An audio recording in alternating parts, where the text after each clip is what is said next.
Meeting to order. Roll call, please, Ms. Ford. Chairman McClendon. Here. Vice Chairman Robinson. Here. Mrs. Hill. Here. Mrs. Jones. Here. Mr. Perez. Here. Mr. Smith. Here. Mrs. Sermon. Here. Mr. Walker. Here. Mr. Wingate. Here. Mr. Macon. Here. Interim Superintendent Dr. Towns. Here.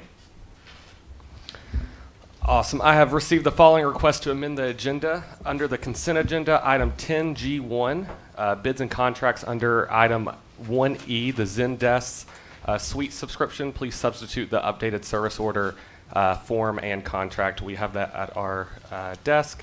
And then add item 10I1, Chief Operations Officer Dr. Justin Robertson, a grant application request. Ratification of the TDOE Safe Schools Grant. We have that also. And then under board matters, item 12, item C, mask optional for staff per Chairman McClendon and Ms. Thurman. Add under delegations, Ms. Edna Varder and Ms. Mari Smith. Do I have a motion to approve the agenda? So moved. Second. Roll call, please. Mrs. Hill. Yes. Mrs. Jones. Yes. Mr. Perez. Yes. Mrs. Robinson. Yes. Mr. Smith. Yes. Mrs. Sermon. Yes. Mr. Walker. Yes. Mr. Wingate. Yes. Chairman McClendon. Yes. We have no executive session. We'll move to our pledge to the flag and meditation by David Corey, principal of East Ridge Elementary School.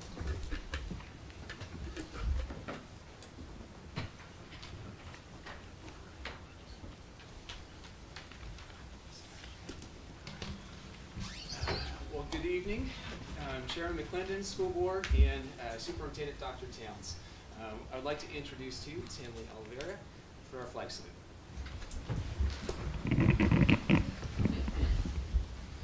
Please put your right hand over your heart. Ready, begin. I pledge allegiance to the flag of the United States of America and into the republic for which it stands, one nation, under God, indivisible, with liberty and justice for all. Thank you, and you may be seated. Thank you. All right, well, good evening. My name is David Corey, and I'm the principal at East Ridge Elementary School. I was thinking about what we could share tonight, and I thought, who could do that best but our students? And so before we have some students come up and share about our school, I want to just share just a couple of background pieces. We are a Title I school. We are also a Level 5 school. Yay, congratulations, East Ridge.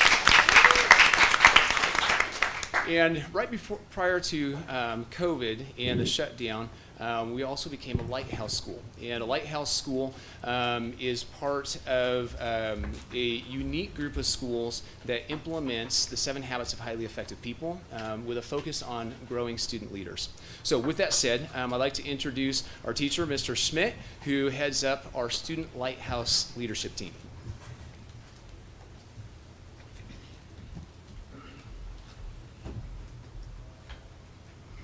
Hello, my name is Daniel Schmidt. I am one of the facilitators of the Leader in Me and the sponsor of the Student Lighthouse team at East Ridge Elementary School. It is our responsibility as a Leader in Me school to ensure that students are setting goals for themselves, that they are finding their genius and leading their own learning. And it is habits of mind such as these that set our institution apart from others. To help demonstrate, we've brought along some very special leaders from East Ridge Elementary. Tinley Oliveira, Eric Campos, Haley Garcia, Brandon Robinson Jr., and Cooper Bird. Thank you.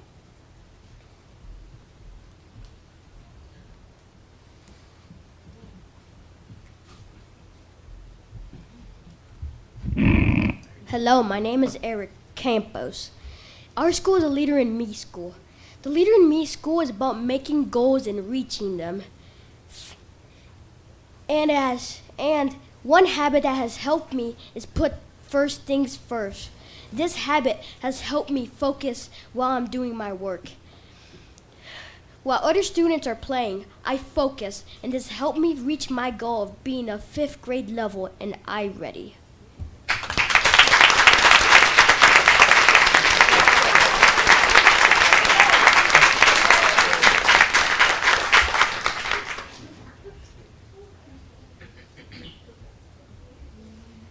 Hello, my name is Haley Garcia. The 7 habits are guidelines that help us to be effective people. We use them to help us in difficult or conflicting situations. They can help us to be good people, like habit number 1, be proactive. This helps us to be responsible and choose positive attitudes, to do the right thing without being asked, and even when no one is looking. By using the 7 habits of highly effective people, we can be wonderful people in and out of school. Thank you.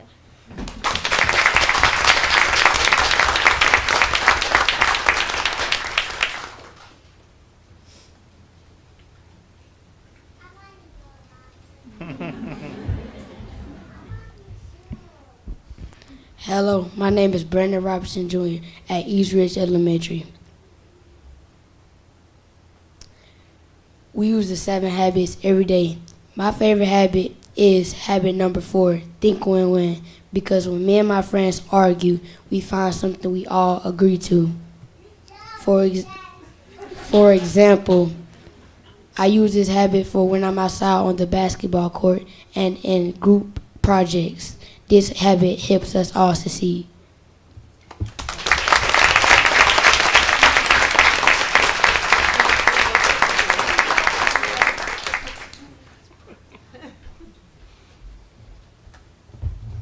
Hello, my name is Cooper Bird.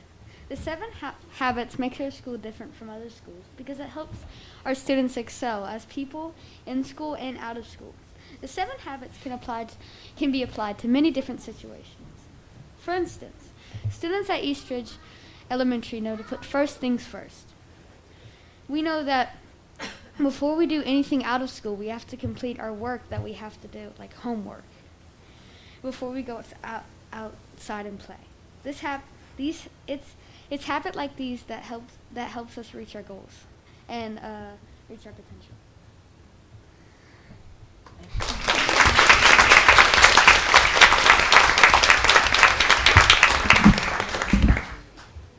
As a school leader, it is such a privilege to get to work with students that are learning leadership.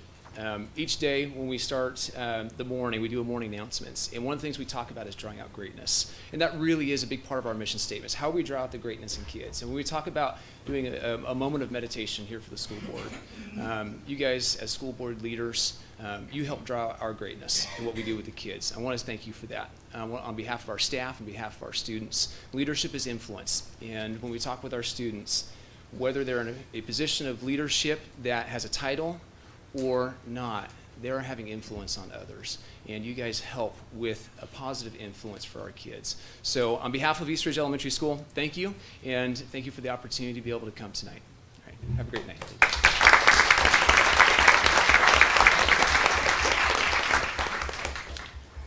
Thank you for that. We'll move on to our exemplars of excellence. We'll start with our national merit finalists, Dr. Neely Parker and community superintendents.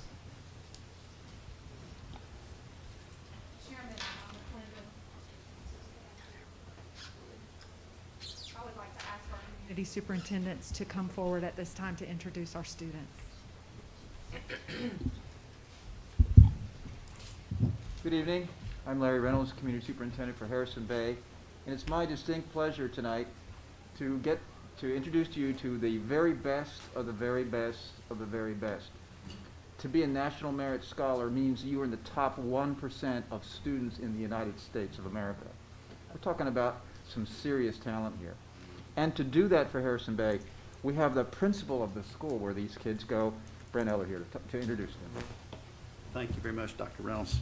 This time it's my honor and privilege to introduce 2 students from East Hamilton High School, Ashley Paik and Lacia Chella.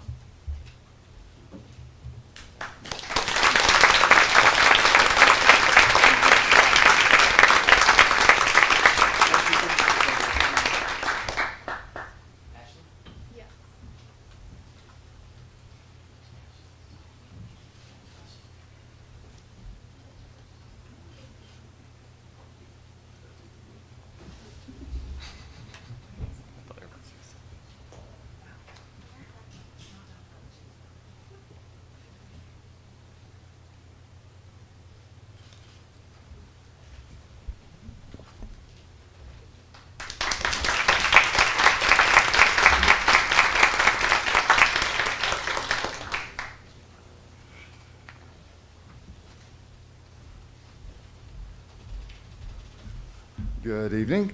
I'm here to introduce 4 students from our Rock Point Learning Community from CSAS and Signal Mountain Middle High. And I've got Principal Jim Bowles here to introduce our students from CSAS. Jim? Good evening. In addition to our 4 commended students, I'm privileged to introduce to you tonight our National Merit semifinalist, Vedahi Rathod.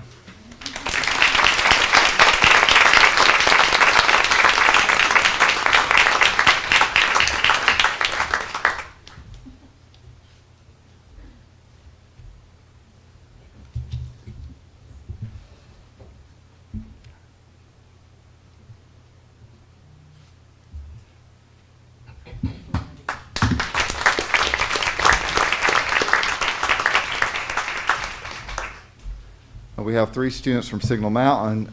Signal Mountain's having their homecoming parade tonight, and I think all of these students are involved in that parade. So we're going to recognize them in their absence: William Marston, William Maston, and Lawton Miller. So, thank you.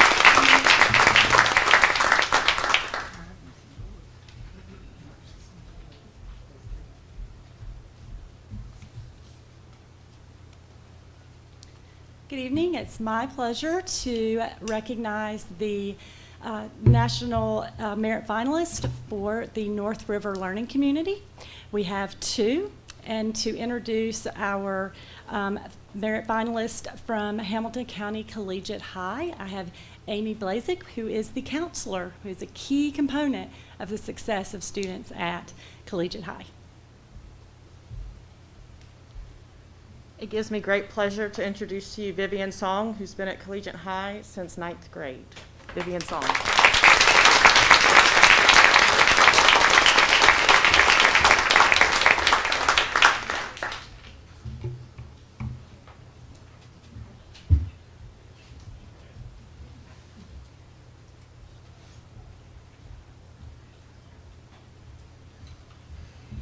And we also have, not able to join us this evening, but from the STEM School of Chattanooga, Jacob A. Griffith.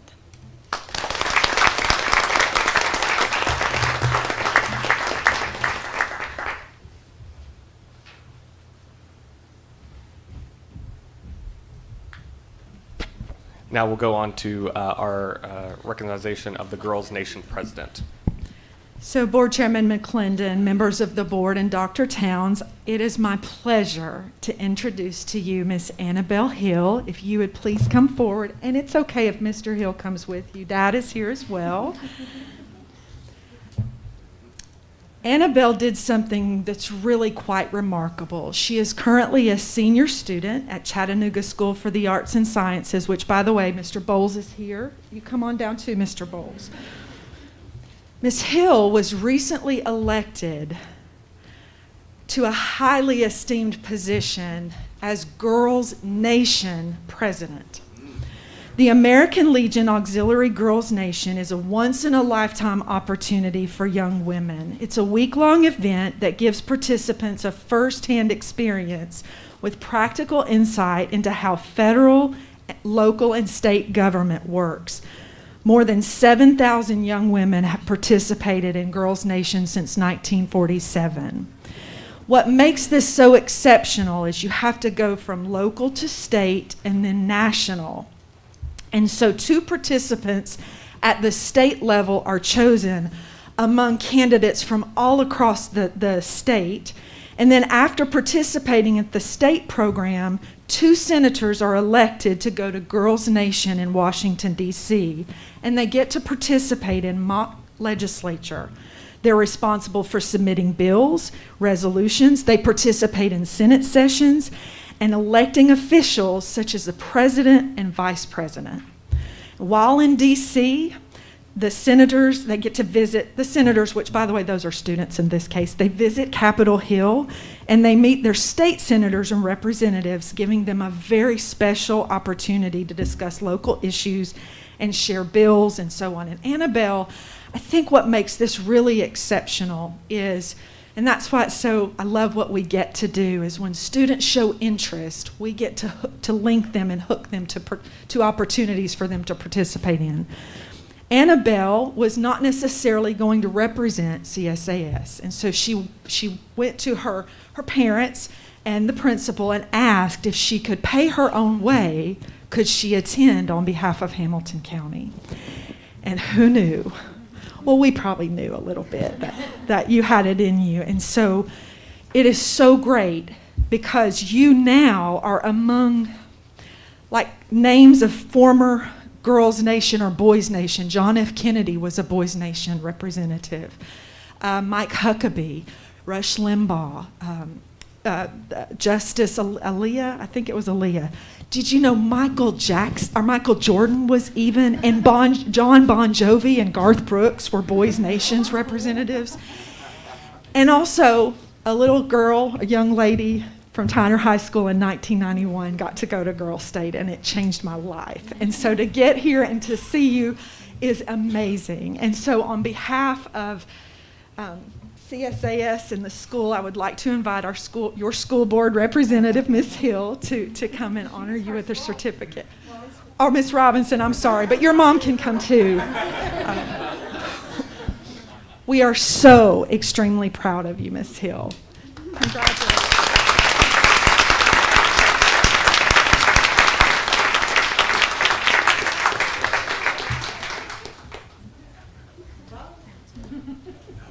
In the picture too. Can I get it? Mr. Bowles, get up there with him.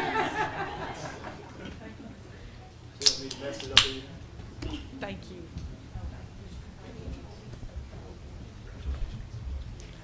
Thank you for that, Dr. Parker. Move on to our presentations with our Future Ready 2023 presentation. Back to you, Dr. Parker. Night for teaching and learning. Thank you so much for the opportunity to present an update to the board around our strategic plan. And so, give me just 1 minute to get acclimated and make sure I can. Yes, she keeps turning hers off. Okay, you don't need to touch it. You just We're turning it on and off over here, so we don't know that on the microphone because we can't hear you.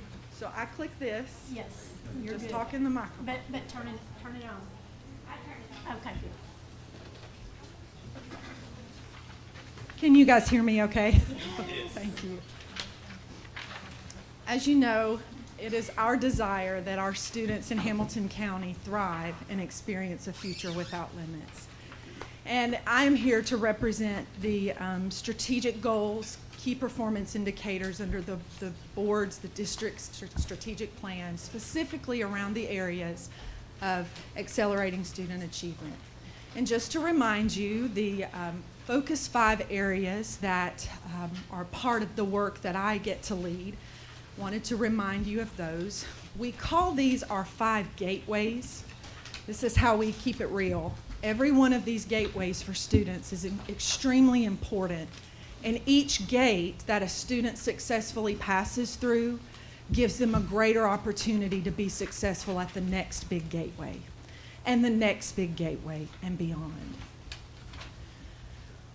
Aligned, the actions that go along with those key performance indicators are these strategic strategies: deeply understanding state academic standards, clear learning targets. You may hear, as you hear teachers around the district or leaders, they'll reference this as CLTs.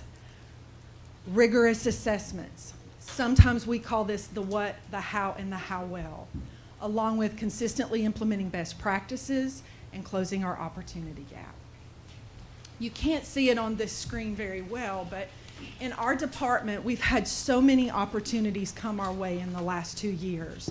And especially in light of ESSER and what you'll see in just a few moments with grant opportunities that have come our way, it is our desire to make really key, important decisions now to build towards a foundation that will be here for the future.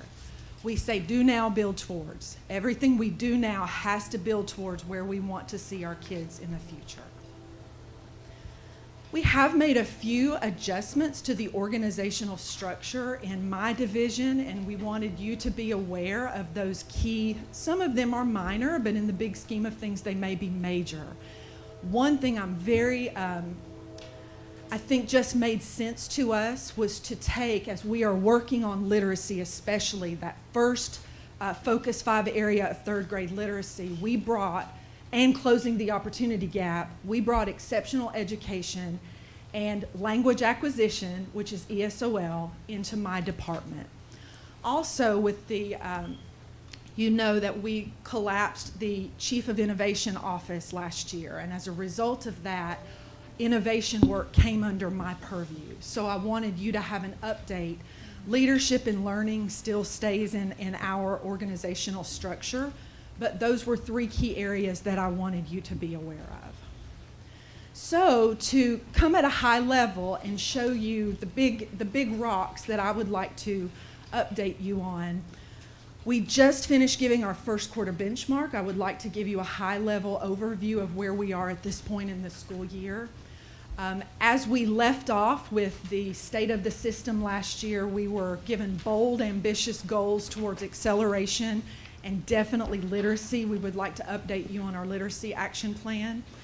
Math and how we are responding to our data. Also how we're responding right now to what the data is showing us around middle schools. And then, as requested by our board chairman, we will include as a part of this presentation the process for selection and reconsideration of instructional materials. So let's start quickly. You've seen these 2 slides before that I will show you, but just to make a connection, we always start with data to deal with where we are in our current reality, to make decisions from there. And I have to stop for just a moment and say this, because I think this is a prime example of decisions that the board strategically made, but also the heavy lift that our instructional leaders made, principals, teachers, educationalists, everyone who contributed to keeping the balance of everything COVID related and still keeping the focus of teaching and learning. I think that's where you will see our data reflects.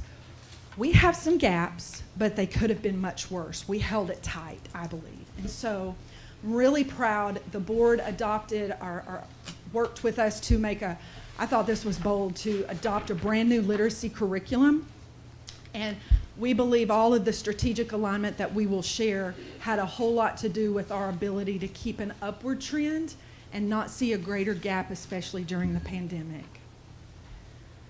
We saw smaller decreases in our area as compared to the state. And I just remind you that where we were at this point last year, post-fall break, we saw an extreme spike in cases for COVID.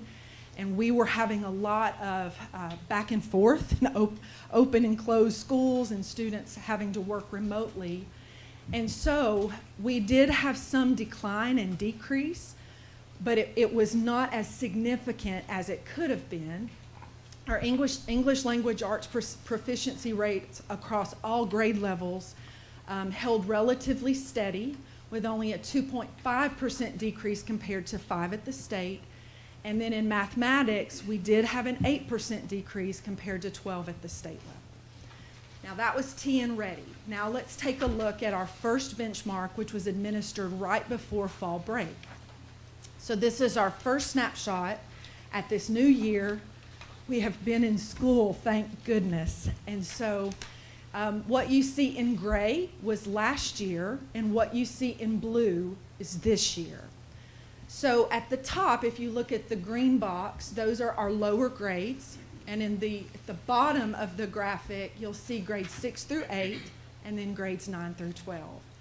And what we see, and I hope you can see in relationship to the strategic actions we've taken around literacy, we are beginning to see our youngest learners show early signs of higher grade level proficiency rates than at this same time last year through this first benchmark. Our middle and high school learners are showing some signs that they're making up ground, but specifically in math, they are behind where they were at this point last year. We do think it's important to note that literacy does still lag behind our key performance strategies in our district strategic plan for grades K through 12. So, what are we doing about that? And what are we doing to respond at this point in our division? So as you'll recall, these 4 steps may not catch you by surprise, because these came from our State of the System address under our former superintendent, that we must accelerate and we must focus on early learning and literacy specifically. Just as a reminder, those were 4 key tenets that came out of the State of the System. And so, since last year, what have we done around the structures to support literacy learning? Using grant-funded dollars as well as ESSER and the Do Now, Build Towards approach, we have built out a department, the Literacy Office, under the leadership of Brecken Duckworth. And what we've really tried to do based on our data is to put key strategies and key opportunities aligned with someone who gets up every morning and thinks about those things. Like our time, moments, after school, before school, summer school. How are we remediating where these gaps are present? So you can see, and I'll also say this as a former kindergarten teacher, there is a unique way you have to build early literacy strategies to develop an early reader. So we were very strategic in building out expertise in those key areas.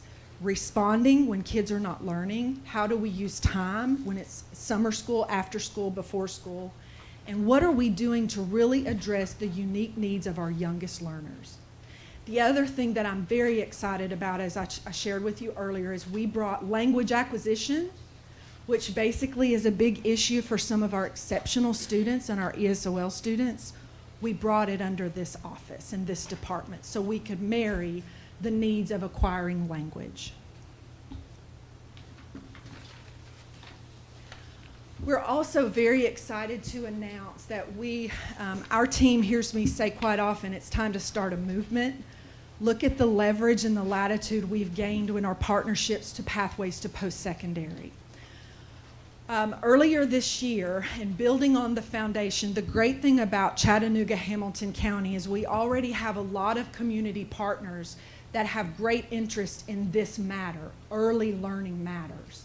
And so building on that foundational work, on the Early Matters Coalition, the Hamilton County Children's Cabinet, the Department of Early Learning under the city, and in collaboration with Chattanooga 2.0, through 2.0, we were, as a community, awarded the Bright Start Grant, and this will flow out of Chattanooga 2.0. But it gives us an opportunity to influence and make headway in the community, even before kids get to us. Because if kids are behind when we open the door to them, we have a lot of catching up to do. And I'm really excited about the work that's already begun to really look at our learning environments, to look at the health and development of our youngest children, and really look, and I hope you'll see tonight, we are really working to bridge parents as partners in this process. One of the, you may remember back in January that a special called session our state legislature happened, and out of that, an early learning bill was passed around literacy. And it is now required that our teachers must participate in early learning training. It's called Reading 360, even to advance their licensure. And we're really proud to say, through the planning of ESSER 3, we're going to be able to pay our teachers for that training. But it is a new requirement of all early learning teachers. And I'm very, very excited. Ms. Robinson, you asked a question on Monday. I wanted to give you a little bit more information. But we've used ESSER 1, ESSER 2, and ESSER 3. Even in the hardest of times when everything was shut down, we still opened our summer programming for our highest need students. And we've set aside even more money through ESSER 3. And today, and this is not the way it was last year, it took us some time to get those ESSER 2 funds in play. But as of today, we already have 72 schools that are offering before and after school tutoring. We had many of those 72 schools set up and ready right after the Labor Day holiday. So they have been getting those extra doses of time and supports in 72 of our schools. We were not at this place this time last year, so we're very, very excited about that work and the opportunity that affords our schools and our students. And just for a little bit of a plug, with 72 of our schools offering this, we want to provide this to our parents in our community. If you are a parent and you want this opportunity for your child, please reach out to your school principal. With 72 schools of our schools participating, there's an opportunity for all kids. We also served over 4,000 students this summer. Another key strategy we've developed over the last 2 years with our team is that we have to have a theory of action. You've heard us talk a lot about McCrell balanced leadership, especially under Dr. Johnson's leadership, where we really focus, we manage change, and we build purposeful community. But on our team, our theory of action is very focused on what we do to align the district, principals, coaches, teachers, so that we are more effectively aligned to reach students in the classroom. And one key area where we have an opportunity is if you see on both sides of that spine, that's what we call it, parents and student voice must be a part, and we must bring our community into this, this process with us. Learning should not be hidden from parents. They should know what their kids are learning and what they're doing in school. So as a part of our early learning work, our first key strategy was to really hit what are the key aspects of learners. And under the new legislation, parents should be notified if their child is scoring below the 25th percentile. So we are beginning the forward-facing work with parents through informing them and then offering supports and trainings. Our very first Family Literacy Festival is being planned right now. We have our first one that is on the books and scheduled for November 6th. And another layer of key strategy here is as we are using data to inform and we're really looking at the specific key things children must know and be able to do to be third grade, to meet that third grade target, we are targeting the 2 communities first that had the highest number of students within that 25th percentile. So our 2 family literacy opportunities will take those things parents need to know. We invite you to come. You'll leave with strategies. You'll leave with things you can do with your kids' books. You'll get the opportunity to talk with teachers. And we hope to only see this take off and go in every community and have more of this. Our schools do a great job at the school level to have family literacy nights. We would like for our district to also support that work. Food will be provided, and there'll be giveaways and raffles for everyone who attends. Now, in addition to all that we have been afforded through ESSER and the strategic work that we're trying to do to get that third grade, meet that Focus 5 area about third grade, we're very fortunate to let you know that we've been awarded 3 grant opportunities that are state and federal. One is called the Connected Literacy Grant, the Tennessee All-Core Grant, and the Literacy Implementation Network.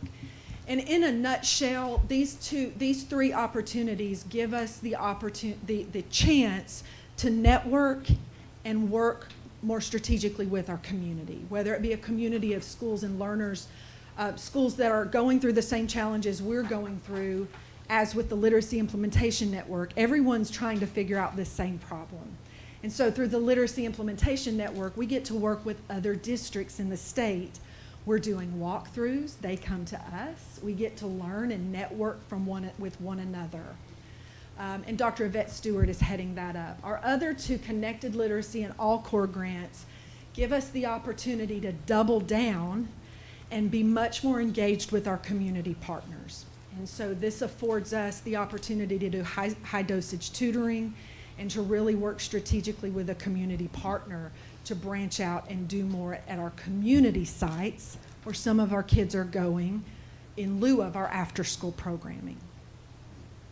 Also, we want to make you aware that we are working hard to build out a forward-facing family literacy site. And we have a lot of work to do here, but our aspirational goal is for this to be a hub and a place. Like I said, I used to teach kindergartners, and parents would ask me all the time, what can I do to get my kid ready? What can I do to help my child with letters or sounds? We want to provide an easy, accessible place with videos and tools and resources through our early literacy site on our webpage. Math. What are we doing to respond to the call of need around mathematics? I want to first of all elevate to the board that coming up in the 22-23 school year, we will be working with an adoption cycle. The adoption cycle will be coming forward to you by the end of the year next year around mathematics. Already this year, because this was a gap year, we purchased through ESSER dollars the newest version of the current adoption we already had, which was Ready Math. And we're trying to gain input and hear from our teachers how those tools are helping them. And I wanted you to be aware of the timeline of what you can expect next year as we bring to you and work with our state on what materials we can look at for adoption. Starting in September and December, that's when the committee will be formed. In January and March, that committee will get busy and really look at narrowing down selections and options and narrow that down to 3, and then work to bring the board the final decision on that process. So what is the data saying about mathematics? Let's bring it now to, I wanted you to have that forward information, but now what about where we are right now with mathematics? And when it comes to grade level proficiency in math, I mean, just real talk, it was the hardest. I watched so many teachers try to teach mathematics through Zoom, and it was the hardest thing I saw some of them try to do. I remember hearing from a teacher about her husband from home would go buy her shower board so she could try to show students the prop. It was a real challenge, and in our upper grades especially, some schools had a lot of open stop and start, and it is showing in our data. So this is our plan, and an approach that's been used before but was not as successful was we will not stop and go back and try to touch and bring forward. When we say acceleration, every year in mathematics there are common themes: numbers and operations, algebraic thinking, fractions, percents, things like that. And what we are doing right now is doubling down in the curriculum supports we give teachers to bridge the lost learning with current learning, so it makes sense where they are and what they're doing in the classrooms, instead of pulling them up, separating them from what's current, going back, trying to go forward. So we're bridging with the resources we have. We're also working very hard at making sure we learned, our teachers really benefited in literacy from having access to both digital and tangible tools. And as we get ready for next year to bring you the resources and the adoption process, we are really working hard to find the best tools to put in the hands of our practitioners. Another strategic move we made was we purchased a program called MathiaFlex. As you saw, our high schools especially are struggling.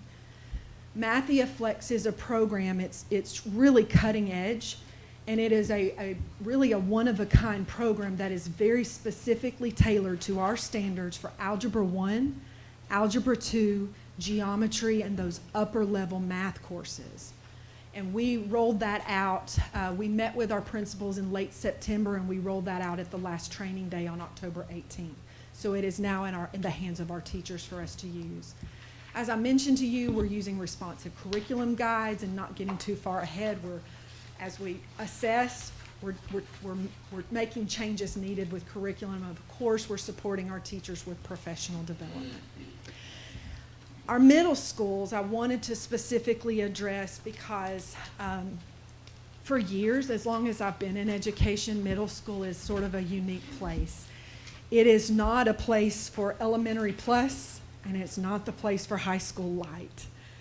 And there's always this sort of lost place sometimes with where middle schoolers fit in. And so in looking at the trends, our data trends, we have to answer this question, and that is, how do we rethink the unique identity of this space in a child's development? We do it with our youngest kids, the developmental and the cognitive space that children are in that time. We have to look at what's going on with our kids at that space too. So we took this to gather input from teachers, from principals. We put together leadership groups to talk about this challenge. And we focused the discussion around the pillars of our strategic plan. And out of those conversations was birthed the SOAR opportunity for middle schools. And what we would like to provide to our students using a combination of funds is a grant opportunity for middle schools with a lot of additional support to rethink and reimagine and innovate around the best way we serve middle school students. You can see here what we're seeking as far as our impact and what we seek to transform. And this is our timeline. We rolled this grant opportunity out to principals on September 29th, and schools are working right now on the application process, and we will have our first review. And we've encouraged schools, you can go as far as having a total transformational grant, or if you would just like a planning grant. But to really give schools the space and the support resource for them to be innovative, to rethink the challenges that they are having. So now, as Chairman McClendon brought before us, and I know that since August we've had many discussions around instructional materials, the selection and the review process. So I wanted to thank you for giving us the opportunity to share with you the process that we follow when it comes to instructional materials and books for kids. Let me first of all start out by saying that there are two big buckets by which we have to consider instructional materials. Number one, the first bucket has to do with when children are sitting in a seat and a teacher is delivering instruction around a material. That must go through the process that is aligned and vetted through our adoption process. State standards, we depend on our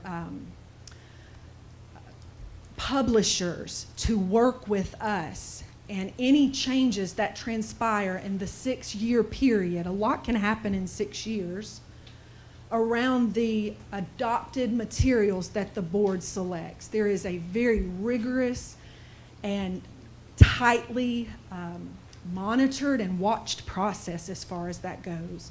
And it takes a lot of nuanced back and forth for us to keep up with what happens over the series of 6 years.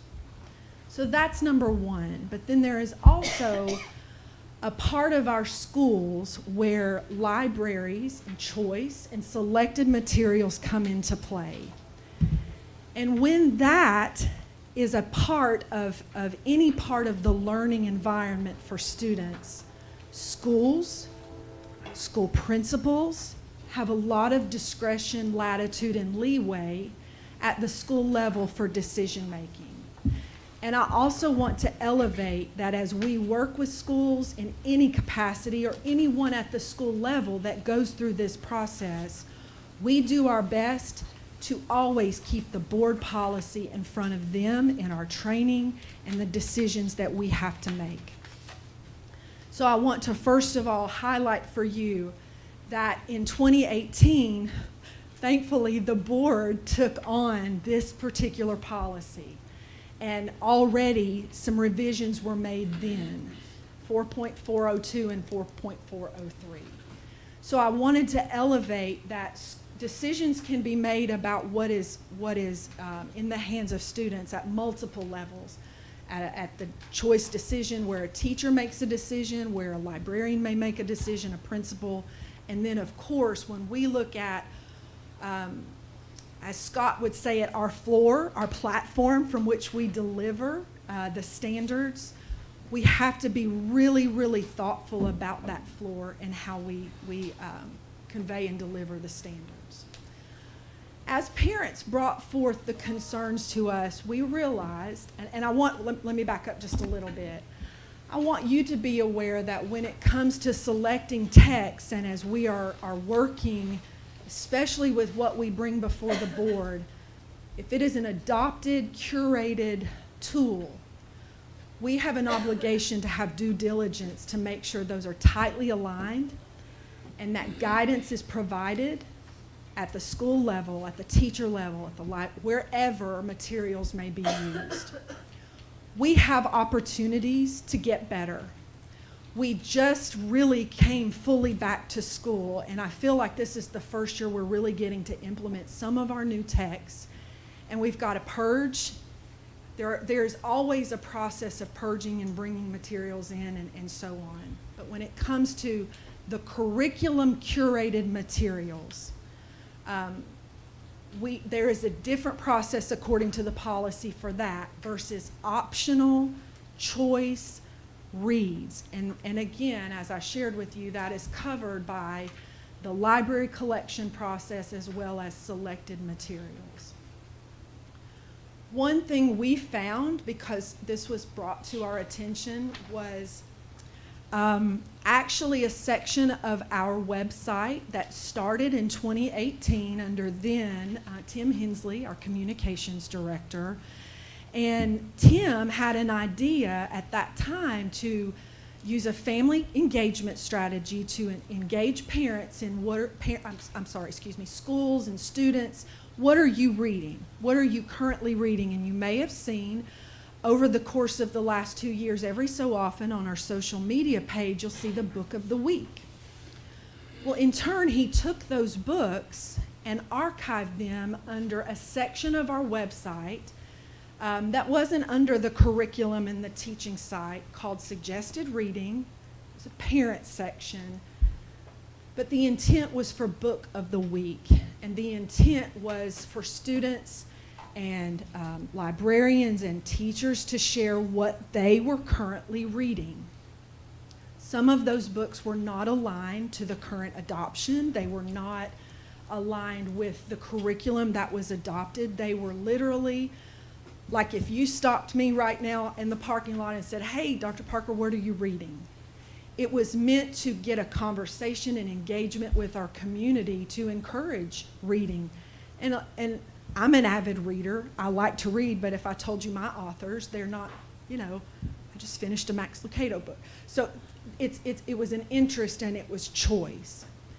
And we uncovered that. It was stated as suggested reading, and we have in turn, it started in 2018. We did not know that was a part of the way I believe our parents perceived this, and in turn, we've pulled it down because it was not conveying the intent it was intended to.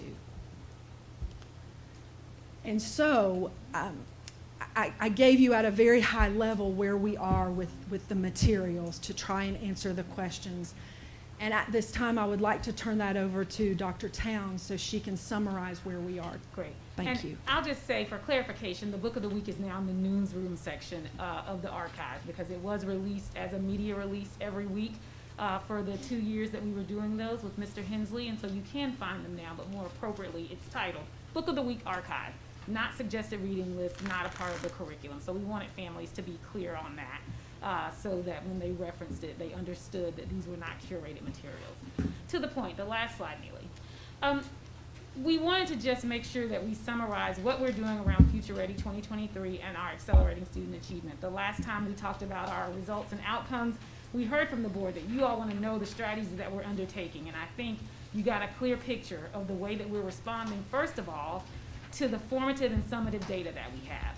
We're making sure that we address what came out of the pandemic and actually try to make sure that we move those math results for kids.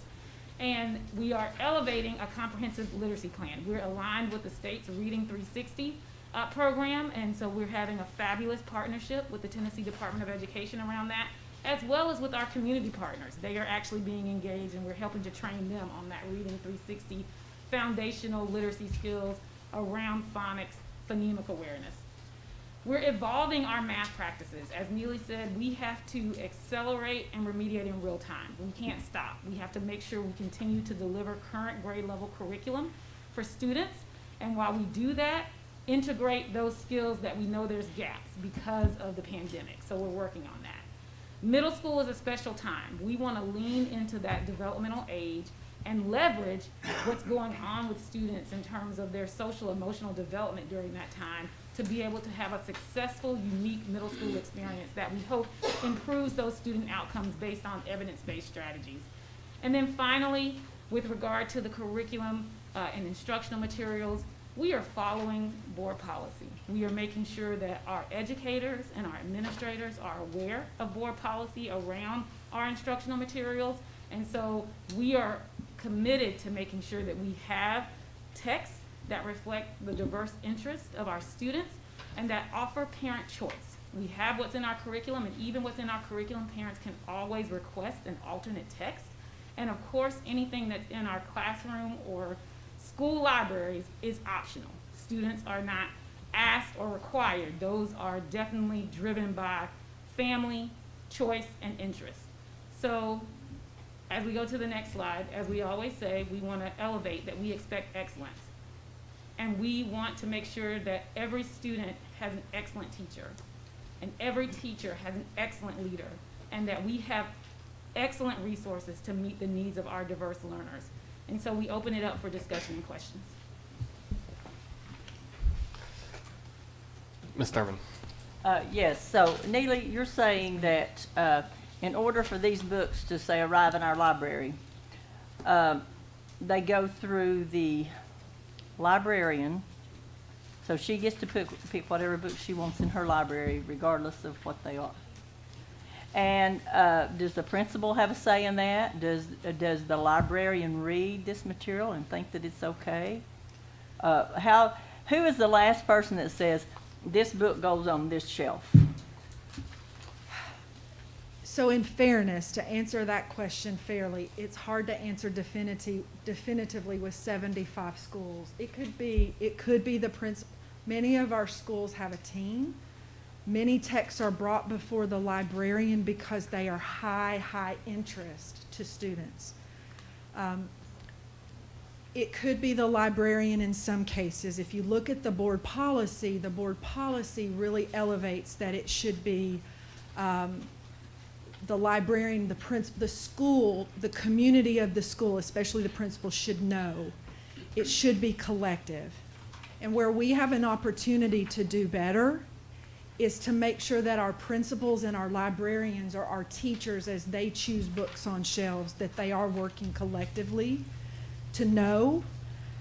I'm going to be really honest, as we have done work, sometimes the principals didn't know about a book or this book or that book. Sometimes our students bring books into school because their parents avidly take them to Barnes and Noble, and then they'll talk to a librarian about that book. So to answer definitively, at a school level, decisions can be made by all of those people. The librarian, a teacher, or the principal, a leadership team. Okay, I've received an email from a librarian, and she listed all of the awards some of these books had won, like that was going to make a difference. That just shows me if these books got number one, I would hate to see what number two was. You know, you only know how good number one is when you see what you lost to. You know, if the administration or librarian or somebody thinks this is okay, I want you to get up and read some of the things I have marked, some of the excerpts. Just get up to the podium here and read some of the quotes from these books. If any of you people that don't have a problem with this, administrators. No, I'm not worried about context. Let me tell you something. Okay, here. Hey. I want you to No, read it. ma'am. I No, want you- ma'am. No, ma'am. Okay, No. read it verbatim. Because I refuse to read it. Miss- You want Miss everybody Thurman. to see if they want their tax money to pay for this. The administrators think it's okay, some of them do, because kids talk like this. Okay, when you read your comments, you promise to read some of the excerpts from this book? Okay. Because I want the taxpayers to understand exactly what I'm talking about. I'm not talking about a few S words or a few D words or a few H words. I'm talking about MF. I'm talking about GD. I'm talking the F word till it's ad nauseum. Page after page after page. I understand. I feel your pain back there. But it is absolutely ridiculous. Now, I wanted the taxpayers to know this. I have plenty of copies up here. I'll be glad to pass them out after it's over with if you want to see what I'm talking about. I want everybody in Hamilton County to know this is what your tax money is paying for. Now, if that's okay with you, it's okay with me. If that's what you want to spend your tax money on, it's yours. If that's what you want your children to be exposed to, that's yours. But I tell you what, I don't care what context these words come out of my grandchildren's mouth. I don't care what the context is. Somebody's in serious, serious trouble. We're supposed to be edifying students. We're supposed to be building them up. We're supposed to be preparing them for life as adulthood to be out and be productive citizens in this society. I do not see one thing in here about shooting cops, mistreating SRO officers, blowing people's brains out. I do not see one thing edifying in any of this. I know that one of these books was used in a book club, am I correct? Yes, and it I was read up it. for discussion. It was up for discussion and the kids did. And I'm just sorry, but I'm telling you, my grandchildren don't watch movies with this language in it. Not in my house anyway. And I think that the parents trust us to be the gatekeepers to be sure that they're not exposed to this. With our grades being as dismal as they are, and we just heard some of them, we have a lot more to be worried about than filling our students' minds full of this. Now, that's my opinion. Now you know how it's selected. It's the librarians put them there, sometimes with or without the consent of the principals. Some of the teachers, I guess, use them in book clubs or whatever. That's their, it looks like that's their call. I would like to see somebody take a Mark Levin book or some other kind of book and see if we get some kind of pushback from that and put it in your classroom, and let's see what happens. But it's very sad that these books are allowed in our libraries, and you took out Huck Finn, you took out Tom Sawyer, and To Kill a Mockingbird, a book that literally almost made me cry when I read it in high school because of the injustice in that book. And it was taken out of our libraries. Very sad that those are taken out, yet these are allowed. They were taken out for some one or two words in some of these books. And yet this is allowed. I'm sorry, but as a Christian, I just cannot sit by and watch this go on. And I'm just not cut out of that cloth. But like I say, we know this, and now all taxpayers will know it's on live streaming right now, so all parents will know. The paper just made it sound like, oh, Miss Thurman, there's a few bad words in this book, and she's trying to burn books, and she's always a troublemaker. But I'm telling you, I'm bold enough to get up and say, I want everybody to know what's in here. And if you want your children to read these books, you can use your money and go. I would not even go buy a copy of them because I'm not giving anybody my money for that. So I've just got people to send me excerpts and pages out of the books. I've had almost the whole book text to me at some time or other, but I'm not paying them a penny for them. So if you want your child to have them, you're welcome to go buy them. I don't want to burn books. You can let your kids read whatever you want them to read, but we should not expose everybody's children to that because a lot of parents have no idea what their kids are seeing in libraries and what they're bringing home to read. Most parents don't pick up the books and read them when their kids bring them home. But I do hope that we do a better job screening some of this stuff before it's allowed, especially after people see what's really in these books. Ms. Jones.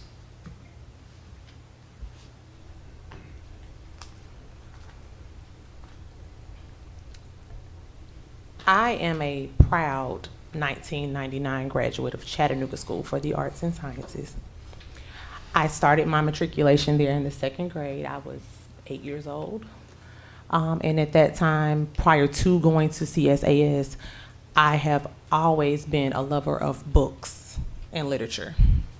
My experience at CSAS with summer reading and, of course, just the Paideia philosophy as a whole, the Socratic seminar philosophy as a whole, we read all kinds of things at a very young age, all the way through, and they still do that to this day. So if a child attends CSAS or CSLA or most any other magnet school, they are exposed to a variety of literature because that's the way the world is.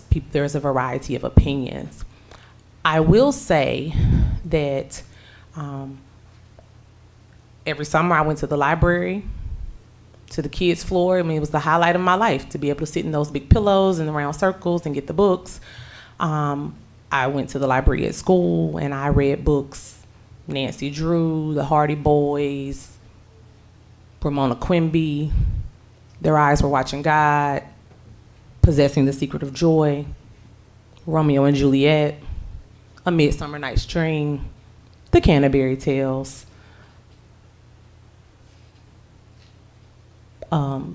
The Bluest Eye, Beloved, Huck Finn, Tom Sawyer, To Kill a Mockingbird.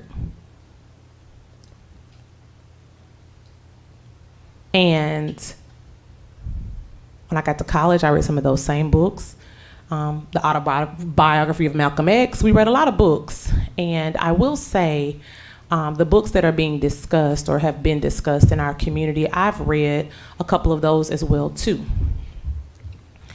I will say that no, they're not the most pleasant words oftentimes in the books we're talking about today or in the books from the past. And when we talk about what the books teach us or taught us or will teach our students, not all of them, even though they're considered to be Pulitzer Prize or award-winning English literature or going back for years, like Shakespeare's been around for years, right? But when I think about Romeo and Juliet, I think about 9th grade, Miss Carmen Tatum, now Miss Carmen Beller, telling me I was very cynical because I said, this is stupid. 2 people kill themselves because they in love? This is stupid. In hindsight, at 40, I realized that if I had really paid attention beyond the 2 lovers being so in love they wanted to live forever in love, I probably would have been very disrespectful to my parents, defiant, because that's what it teaches you. I probably could have committed suicide because that's what it could have taught me. I probably could have called people some derogatory names from reading some of the other books because in those books, it referenced people that look like me with very bad words used in a derogatory term, but if you define that word, it means an ignorant person. So I think oftentimes what we have to realize is, no, we don't agree, and I wouldn't want my little boy to read certain books either. But I also know that we could be easily walking through Food City and somebody spit off the F-bomb just as naturally.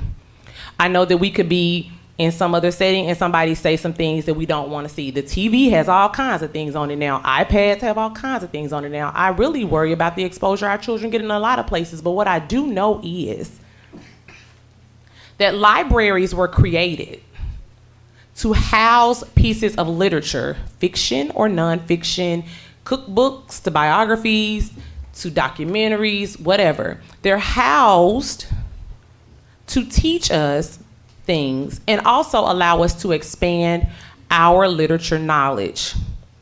When you go to the library, you select the book that you want to read. Nobody says, hey, you read Color Purple. Hey, you read Little Leaders. Hey, you read Midsummer Night's Dream. Nobody says that. My librarian has never said that. One of them in here today, Lee is right here from downtown. When I was a little girl, she was in the Chattanooga Public Library. She never told me that. Miss Gwenda Gregory was my librarian in Arts and Sciences. She never said, hey, you read Nancy Drew. I went and picked Nancy Drew. And there was some things in there my mama didn't like either. My point is that libraries give you choice. And for every book that one parent doesn't want their child to read, there's another parent that's okay with that. And so how do we take it upon ourselves to allow people to strongly encourage us to censor books, but we don't take kindly when people want to censor us for things we say that might not be appropriate? Because there are things that we all have probably said up here on this dais that somebody's mama didn't like, somebody's daddy didn't like. I'm just saying. Somebody listening now don't like what I'm saying. So what I'm saying is you can't censor when it's uncomfortable for you, because that's just life. Life is uncomfortable. I sit here on this day as many a day and listen to things that I wish I could censor a whole lot of people for. But I don't, because I'm respectful of the fact that that's your choice, that's your belief, that's what you think. I don't agree with it. My mama wouldn't, my grandma wouldn't, and her mama probably wouldn't have.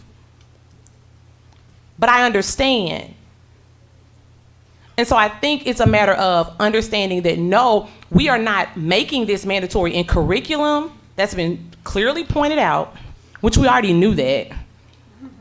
But it's been clearly pointed out that this is not required in curriculum. These are choice books. So I don't want to start censoring things, because my baby loves Clifford the Big Red Dog. I don't want him to get to Harrison Elementary, and because somebody mama don't like Clifford the Big Red Dog and want to read Paddington, they take Clifford the Big Red Dog. Because my baby want to read Clifford the Big Red Dog. So now I'm mad because he want to read Clifford the Big Red Dog. Where is it at? Same thing. And I'm using that as an example because we cannot feel like everybody wants to do what we want to do. And nobody's saying that some of the language is okay, but it wasn't okay when they were saying, and I'm gonna say this, but when I was reading To Kill a Mockingbird and it seemed like they were singing the word nigga, I wasn't comfortable with that. And you're right, Rhonda. That is one of the classic pieces of literature of all times, and it does break your heart. But for me, I'm sure my heart was broken differently from why your heart was broken. So I think we have to think about, what do these things mean? Because history is history, life is life, and nothing that happened in The Hate U Give differs from what happened to families that I know who lost lives on the West Side a couple of weeks ago, from what happened with George Floyd and Sandra Bland. Nothing is different. That is the reality for some of our kids. And I think there's some type of manic response to this whole theory that somebody done making a whole lot of money off making all us mad at each other when we normally wouldn't be mad at each other because we'd be talking about the same thing in the grocery store that we liked. But somebody is making money off of CRT, which is critical race theory, that has nothing to do with K through 12 educational pedagogy. All because they want to instill fear, because school systems around the world, not just Hamilton County, but around the world, are trying to do another CRT, and that's called culturally responsive teaching. Culturally responsive pedagogy. Look it up, Google it. It's nothing I made up. Now that one I didn't make up, that is pre-K through 12. But people are afraid of that because representation matters, and some people don't want to see others know that they have representation or that they matter. This ain't about a book. This ain't about 2 or 3 books. This is about something bigger than books. And if you're not careful, we always, since we want to talk Christian, I'm going to go real Christian on you. My pastor, my grandma, my mama, even I believe that the enemy sends all kinds of tricks. And he uses all kinds of people without them even knowing they're being used to try to defy a plan. So you can take out The Hate U Give, you can take out the other books. It don't mean that you're right, it don't mean they mama not gonna buy it. It don't mean I might not buy it if a student asks me for it. I have 2 copies of it at home. We cannot do this. We can't just teach people what we want them to know, that Christopher Columbus came and discovered the world, which he didn't, because Native Americans was here. Slavery came, it happened, it ended, and we're all in a perfect world. Well, we're not. If you all sit back and look, Rhonda, in a few minutes, we might be reliving To Kill a Mockingbird. The way the world is going some days, I pray it doesn't, because I ain't going back. But I'm just saying, you have to be careful about those things. And we have to be careful about that because we're representing 44,000 children that look 44 different colors, shapes, forms, social. We are working with a melting pot here, and it don't look just one color. When you look at gumbo, it's a whole lot of stuff going on in some gumbo. It ain't looking like potato soup. And it ain't looking like chili. So we have to be careful when we begin to want to censor things, because then what are we going to start doing? Censoring math books? Are we going to start censoring science books because you don't want to talk about reproductive systems? I mean, when is it going to stop? It was perfectly fine when it was To Kill a Mockingbird and Tom Sawyer. Huck Finn. Little House on the Prairie books, I read them too. Laura Ingalls Wilder. They talked about all kind of stuff in there. Midwives and childbirth on the table. We have to be cautious of that, y'all. Life is life. And I have to say that because I don't agree. I don't agree with the language all the time in books. No, I don't. But I don't agree with the language all the time on TV either. Or in our governmental bodies and people that make decisions. But you cannot start to censor stuff, because if we was gonna censor, then I got a whole lot I want to censor.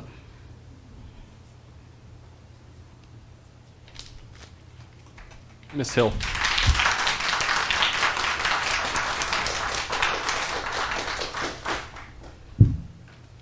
Thank you, Caritza, for that. I would like a fact check, please.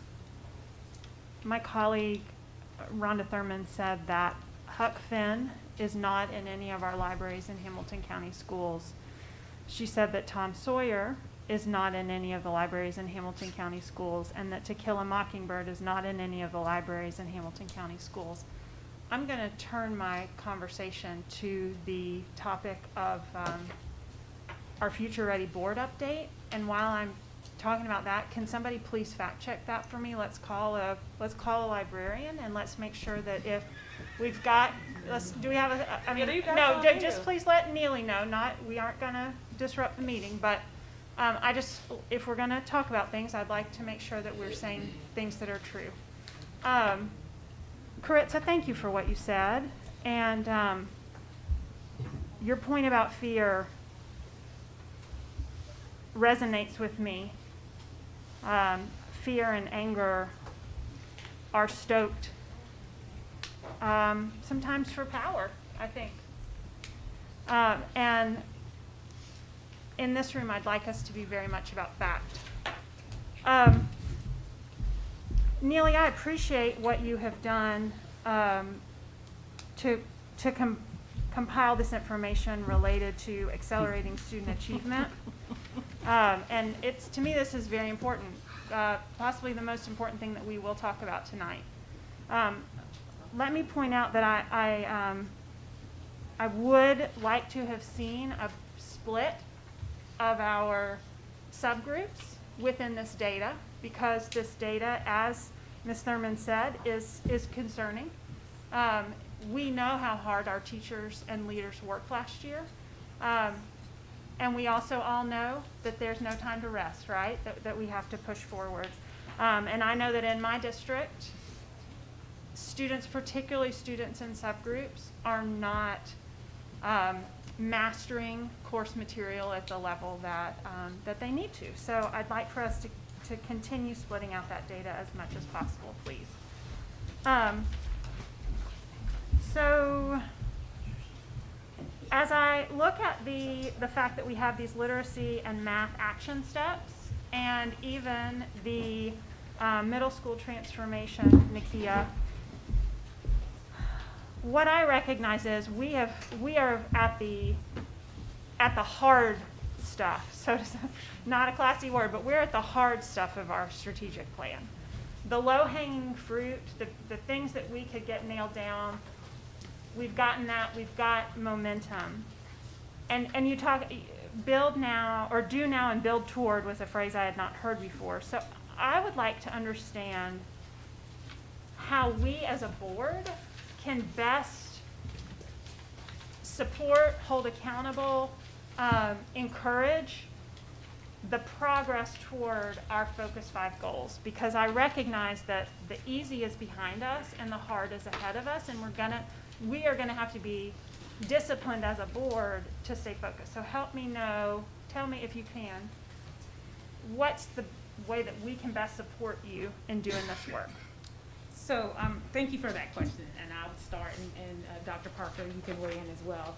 So I think that you're absolutely right, that we have gotten the initial gains and the moniker of fastest improving district. We got there by taking steps to do things like align our instruction to the standards and make sure that we had a benchmark to check for learning, that formative assessment. And so that in and of itself was a strategy. Now we're at the place where we have to think about what's happening around classroom instruction every day. And so we are leaning into our classroom practices. That's some of the work that we're doing when you hear all of these acronyms, TDG, TNTP. That's what those people are helping us do. Lean into the quality of our instruction every day. From a board perspective, what we have right now is a lot of influx of resources because of ESSER, right? And so we're able to do a lot more, and I think this is where Dr. Parker is going when she says do now. We're leaning into strategies and resources because we have those dollars. When I think about the long term for the board and what kind of support we need, is that as we begin to demonstrate what is effective, right, like which of these investments through ESSER have been effective, we need to find long-term sustainability. I've said before that we have done, and this is the team, and I just want to say, I know that there are librarians listening, teachers and educators listening. They are doing a fantastic job. Yes. They are doing a fantastic job. No one here, I've heard that librarians, some of them are nervous about the work. Look, we have kids reading more than ever. We have our students engaged in diverse types of literature that increases their overall literacy skill, because you have to be a reader. There's a lot of evidence and research that said the average secondary student only reads 25 minutes a week outside of school. That won't do it. 25 minutes a week. So we have to get kids reading, and to get them reading, we have to get them with things in their hands that they want to read. And a lot of that is reflecting their own lives. So again, I want to say to librarians, we've been highlighting that component of the work, and that's why they're responding by making sure that we have different types of text, not just the classics, but also young adults, right? Not just representing one community, representing all of our communities. 52% of our students in Hamilton County schools as of this year are students of color. 52% of the students in Hamilton County schools this year are students of color. They too deserve to see themselves in the books. They deserve to see themselves in the literature. So it is about making sure that we are able to maintain the investments for the things that appear to be effective in moving forward our student outcomes, and that the work that we've done thus far, there has been a ceiling because frankly it is about resources, right? So what we're able to buy when you see all of that tutoring that Neely's talking about, before school, after school, we have more interventionists in our schools right now. We've aligned and have now intervention support at the district level. We've built out the ESL team. 4 years ago, we had a half of a person working on ESL and the half of that person working on RTI. We've now got a team of 6 people working on ESL, and we need it because frankly, we're not hitting our growth targets around language proficiency. So it requires investment. We can only do so much. As it's been said, as my grandma would say, you can't get blood from a turnip. So you gotta invest to be able to support kids. So it's about, now we're evaluating what the impact is of the work that Shannon Moody's team, data and information systems, we organized to be able to know what's the internal investment of certain programs that we're purchasing.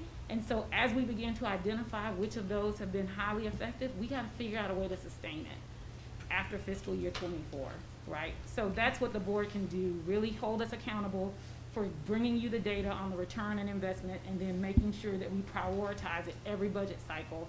how are we making sure that we're putting this into the long-term budget? Thank you. That's helpful. And I agreed to be the legislative rep before I knew how fiery and interesting this session's going to be. Thanks, y'all. Last time I got school vouchers, and now I get BEP formula refunding. So this should be a good one. I appreciate it. Y'all enjoy your Friday mornings while I'm on conference calls. But I had COVID, so. You did have COVID. Thanks. No, I mean like She's not like, the yeah, you handled it. disease, Here, but can yeah. I get it this way? Okay. All right. Thank you. I appreciate that. Do we have an answer as to the factual? Yes. So in 9th grade, To Kill a Mockingbird is actually a part of our taught adopted curriculum, and it is a whole class unit that our students are taught. It is a part of the adopted So curriculum. To Kill a Mockingbird is actually a book that is taught in Hamilton County schools. It is not banned from Hamilton County schools. I didn't say it was banned. I said it was not. That was not what I said. You said it wasn't in the library. I said that's right. I sent people to look in some of our libraries, and it was not there. Miss Hill has the floor. Thank you. To Kill a Mockingbird is a whole class text in the American Voices unit of our 9th grade adoption. Huck Finn and Tom Sawyer, I believe, were the other two. Huck Finn and To Kill a Mockingbird is in every high school library. We would have to dig a little bit deeper to find Tom Sawyer on every shelf, but they have confirmed that all of these books in some capacity may be in a high school library. And then, of course, the one book is a part of our adopted curriculum. Okay. So if in fact it wasn't on the shelf, perhaps it was checked out by be. someone who was reading it. Could be. Okay. Just a final question that came to my mind as it relates to how classroom and library texts are selected. Just to confirm a couple things that I think I know, but I just want to make sure that I know them. We have, Scott, yes or no, we have a code of professional conduct, correct? Yes? Yes. We passed one? We do. Yes, okay, so we have that.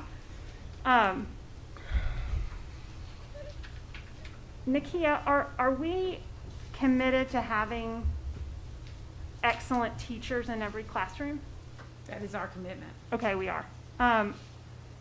What about excellent leaders? Is that part of what we do? Absolutely. Okay. And Neely, teachers, are they professionals? Are they educated to do their jobs? Yes. They are, okay. What about librarians? Are librarians educated to do their jobs? They have a master's degree. Would you say that makes them professionals? Okay, that's all I need to know. Thanks. Ms. Robertson. Thank you so much, Jenny, for bringing it back to our Future Ready discussion. I actually just have a question in regards to the data that you presented, Neely. You mentioned in one of the slides that 4,000 students participated in the Summer Reach program last year. And I'm really proud that my kids are part of that 4,000. They had a great time, whether they want to admit it or not.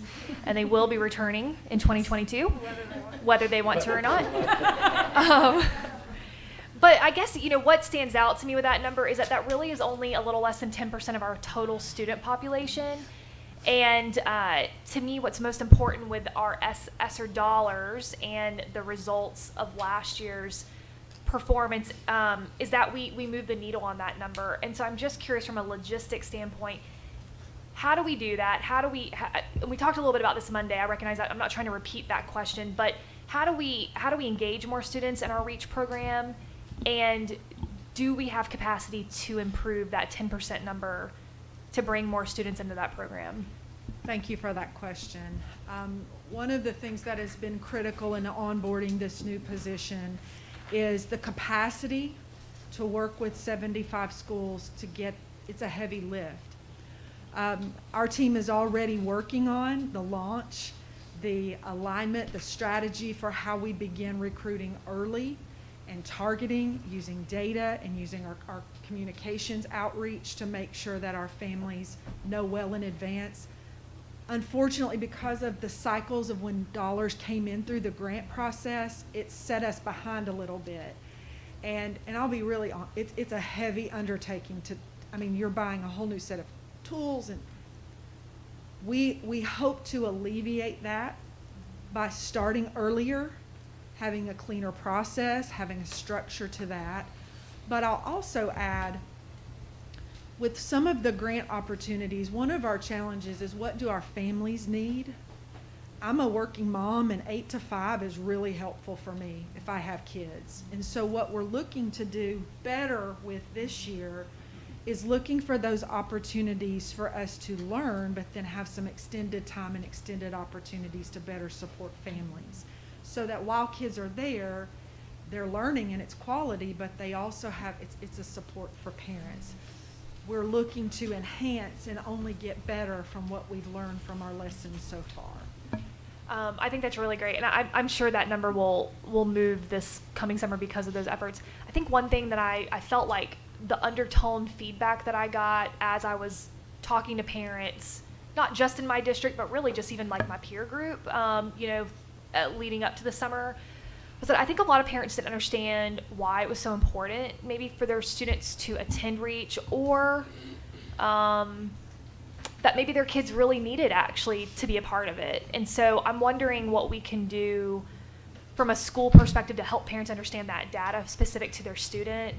And I'm just kind of thinking out loud on this, but I feel like some parents may also not understand the full impact of what last year, and I don't mean to make it sound like parents don't understand their students or their students' progress. It's just that none of us really do understand the full impact. I'm just like borderline a tiger mom, and so I was like, no, you will go to summer REACH, but truly my son, who's a 4th grader now, is absolutely reaping the benefits because they started studying 4th grade material during summer REACH, and he was able to really kind of get ahead before he even started 4th grade. So it would just be cool to like hear those testimonies and like think through how can we help parents really understand their specific students' data, and like how REACH can help them, like maybe they won't see the fruit of that immediately, but like over the next 5, 6, 7 years as they progress through school. So just a thought. Ms. Thurman. Yes, there was a few things. The data broken down by schools, is that up on our website yet? The state scores by school? It's actually on the state report No, card. I know, on ours. The state website is so convoluted and so difficult for people to, why is it not on ours? So we can definitely post it. The Okay. state report card is what we typically reference from our website, but we can actually put static Yeah, charts well, and graphs. because I've had people call me and they said they got tired of trying to figure it out on the state website because it's just very complicated. As far as these books are, I had a discussion with Dr. Towns. It was on the last Tuesday in August, and I remember it was a Zoom meeting that the two of us had. When I was talking to her in my first discussion about some of these books, and just so everybody knows, I had no idea the author of these books were black. I still don't know. 2 of them, I still don't know what the race is, nor do I care. So it has absolutely nothing to do with race to me, because I did not even know that she was black, and I didn't know it until somebody sent it to me just a few days ago. So I did not know that.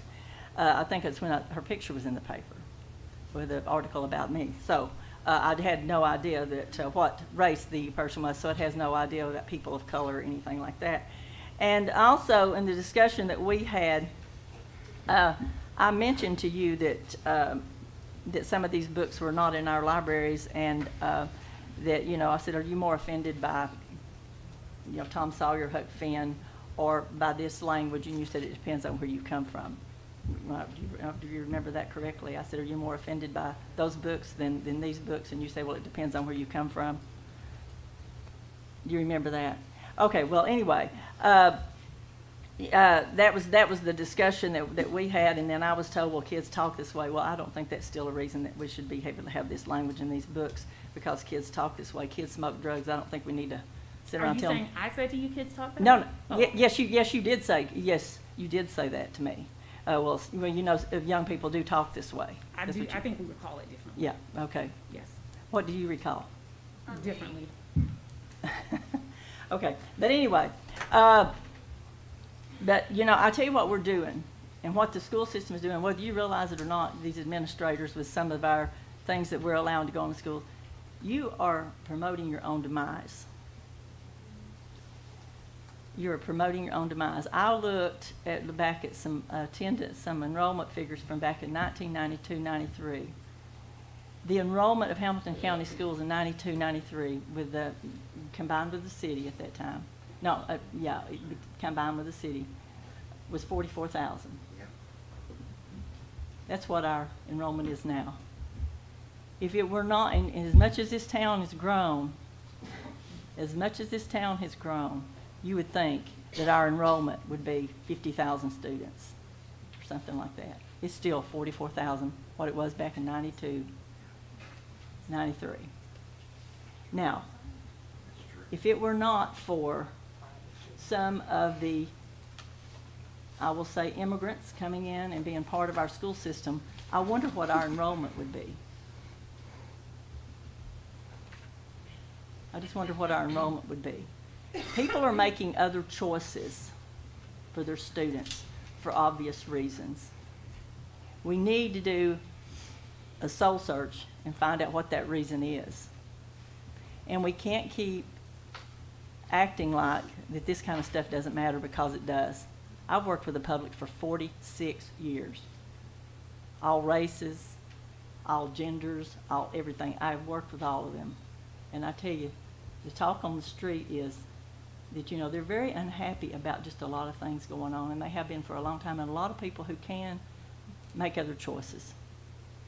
And I just think it's something that we really need to think about in Hamilton County schools, why our schools have not grown more than they should. Like I said, with all the influx of people from Volkswagen and all of that, our school system has not grown. I think we just need to ask ourselves why. Thank you. Mr. Perez.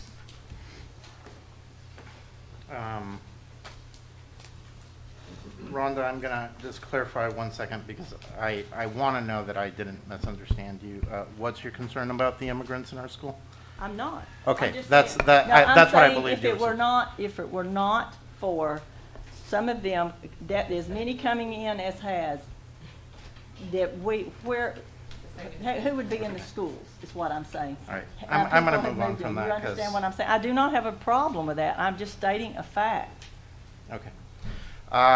Regarding, sorry, I don't get triggered, but that did trigger me a little bit. So, regarding our future ready, I'm going to give a very high-level concern that I have, which is the teaching to the test versus developing passion and love for learning.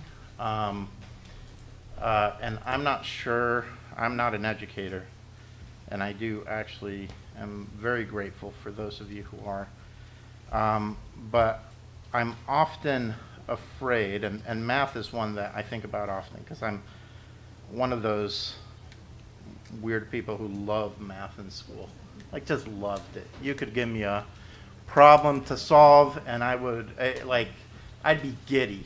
I get a problem to solve, and I haven't met too many who do, and maybe it's because I was weird, but I am afraid that we are so focused on software and this and that we'll just get our students to answer those questions right for the test and be ready for the test, and they don't have a passion for learning. And so I don't have an answer for you. That's why I said this is incredibly high level. I just today had some comment out there that I think there are good testers and there are poor testers. Testing to me is skewed. I can speak of, in my own family, very capable children, some who test incredibly well, and some who need time and process. And both get to the same answer. And as I said in one case, as I have said to one of my daughters, I would rather a doctor that gets to the right answer than a doctor who answers quickly. And much of our testing is about, can you get this? Much of our standards testing, right?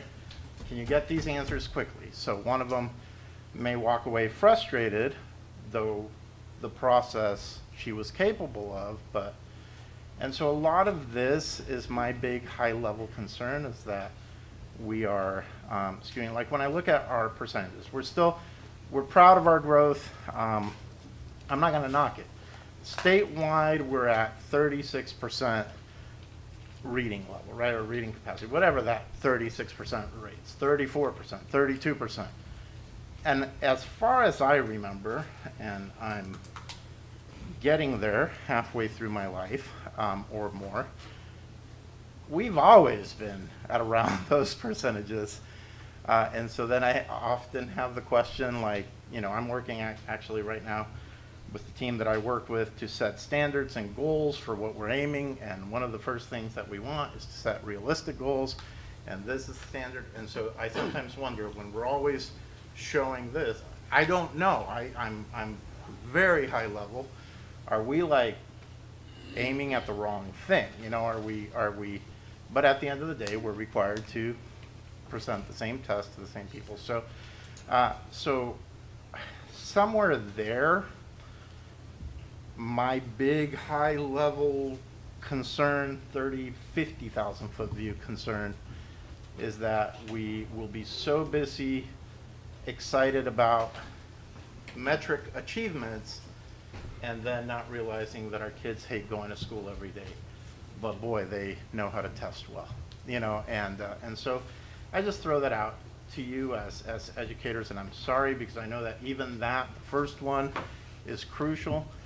I'm skewed because we all look at the world through our own lens, and the reason I did really well in math all through school was because I loved it, right? And so I'm skewed to believe that if we love what we do, we excel in it. I think many have spoken about the reading and whatever. I appreciate the fact that there are pathways for every parent to communicate to their schools and teachers what they don't like. I think every parent, I was thinking about this today a lot, obviously this week a lot, trying to understand the other perspective, not my perspective, regarding the concerns about books. And I realized that we all deal with this, right? Right now, I know first and second graders are playing Squid Games in the playground. I personally don't think it's an appropriate show for first and second graders. I would not have allowed my own children to watch or play Squid Games ever, but it's none of my business if another parent thinks it's appropriate for their children. And that has been my life through my kids who are passionate about reading and have read, and it's that balance of trying to say, what do I allow? And I'll be honest, there came a point where we couldn't keep up. Like, we just couldn't keep up. Like, we tried to read everything they were reading to tell them whether they could or not. And at one point, it's like, not to mention, some of the books at the levels they're at are so boring to me that I couldn't get through it. I don't think this is a new discussion. I'm from Costa Rica, if you don't know that. That's why I get triggered. I was born and raised in Costa Rica. Guess what?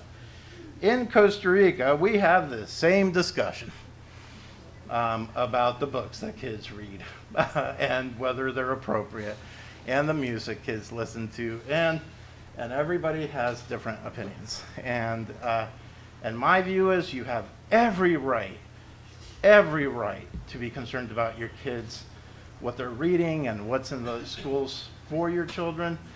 But unfortunately, you and I don't have a right to decide that for another parent. I would prefer people don't watch Squid Games in first and second grade, but if they do, that's their parents' choice and decision. And we move on. So I don't think we're going to solve this because, you know, I recognize one parent expressed a substitute book, and she expressed Harry Potter as the list, and I'm old enough to remember when Harry Potter, because I was born evangelical Christian in Costa Rica, by the way, which is a very small percentage of the population down there, and we were not supposed to let our kids read Harry Potter back in those days because there was witchcraft and there was this and that. So my point isn't to attack anybody or anything, it's to say this is the story always and will be the story 20 years from now regarding other books. And again, as parents, I hope you're as involved. I mean, I get the feeling some parents are reading every book on the shelves right now. Good, at least we're all reading.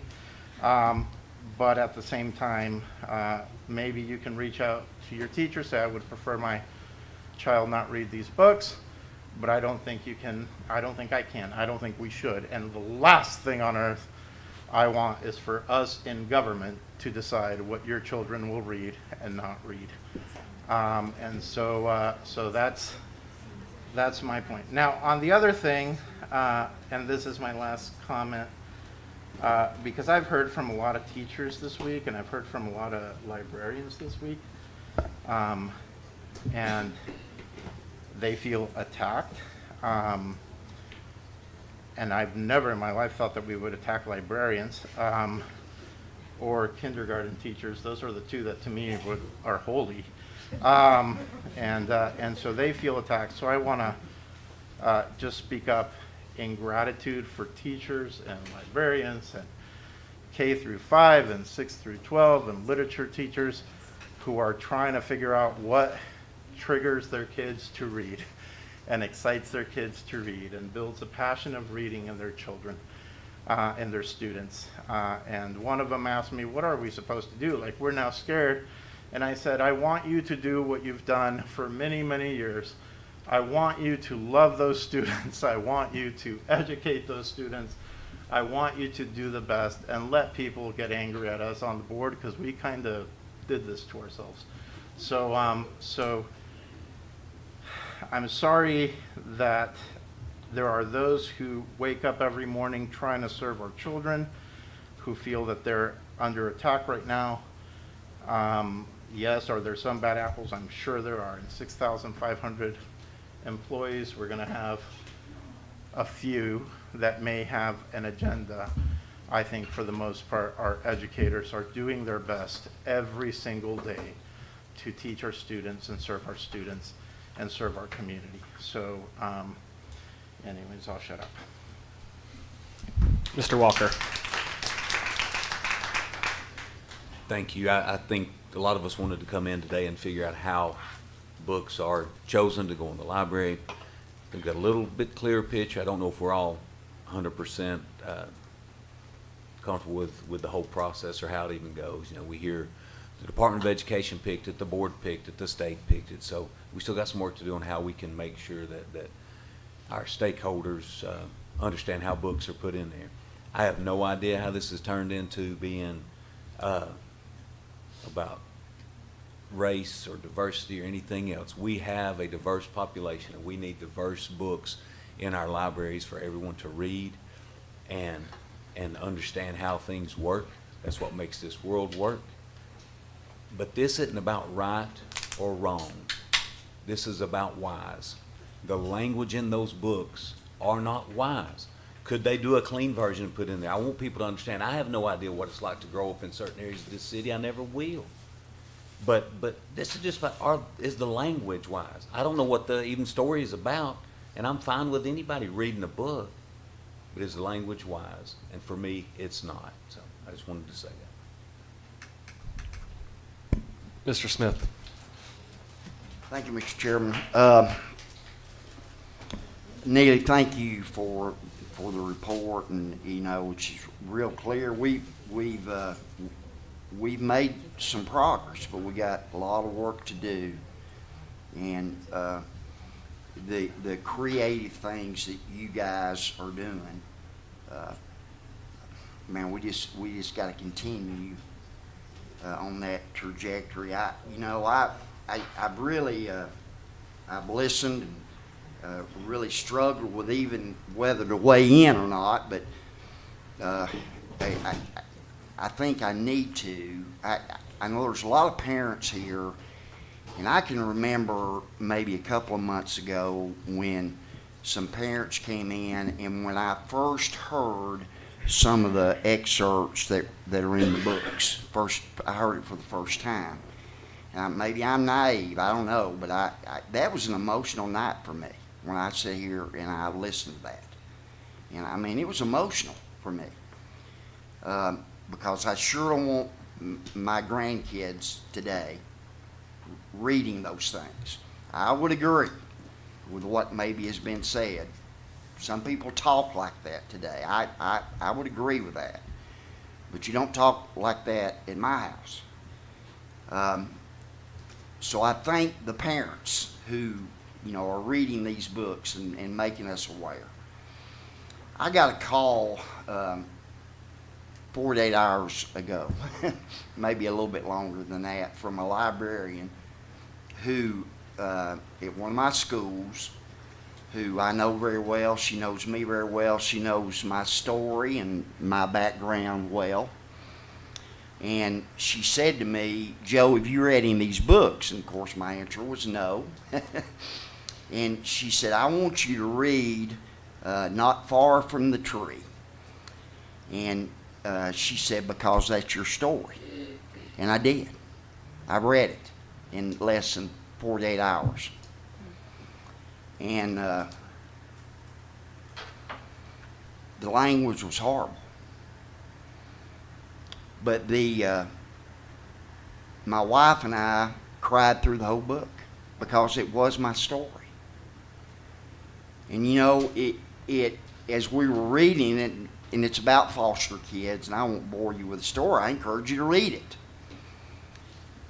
But as we read that book, and a lot of the foster kids that we raised over the years, that's the way they talked. And then every time they talked that way, we always use that as a teachable moment to not talk that way. Now, my wish, and I think it could have been done, is that as the author wrote this very good book, that he could have done it without using that language. And I think he could have. I think it could have been done. But the text of the book was very good and very educational, especially if you don't know anything about that world. Just wish that it could have been written without the vile language. Rhonda, thank you for leading the charge with this. We talked about, all of us have talked about for months now, nobody knows better whether a child needs to wear a mask or not than that parent. Nobody knows better than that parent. And nobody knows better whether a child ought to be vaccinated or not than that parent. And I always felt like that it should be parent choice. So if we're going to demand that we want parent choice, and I do, my kids are grown now, but I got grandkids, and I'm with kids every day, and I believe there ought to be parent choice. So if we want parent choice around some issues, then we've got to allow parent choice around other issues, whether we agree with it or not. I worry about starting to try to censor books. I don't know where that would end. That scares me. And maybe this just sounds crazy, but I almost wish we had some kind of system in place in our district where we rate books like we rate movies, don't we? We rate games they play, don't we? Why couldn't we rate books?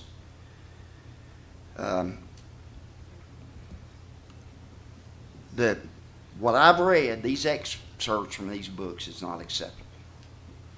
And we don't talk like that at my house. And when I hear kids talk like that, and some of them do, it's a teachable moment for me.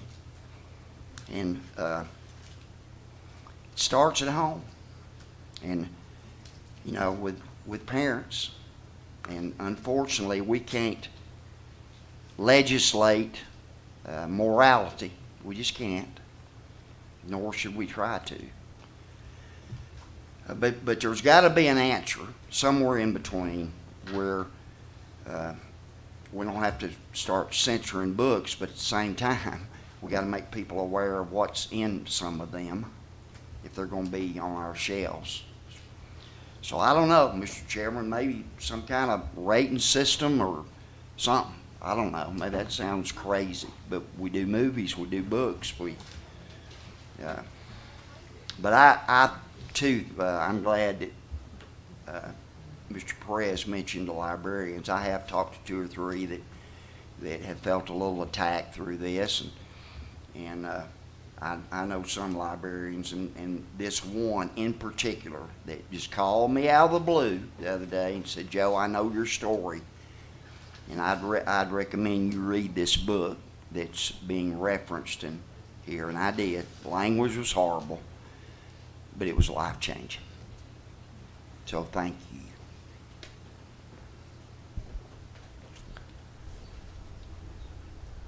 Any more questions, concerns? I just want to say one Ms. other Thurman. thing. Yeah. Really, nobody's asking us to censor books or anything. We're just asking the parents to do that, not us. The parents, they're the ones who have kids in school. If they don't like it, they have a right to say so. That's right. And also about librarians being attacked, I haven't attacked any librarian that I know of. I've had a couple write me letters and I answered them back. But that's about all. I have called some and asked them if some of these books were in their libraries, and I was told no. So that's all I know. Must have been calling too many elementary school teachers in schools to go look in their libraries.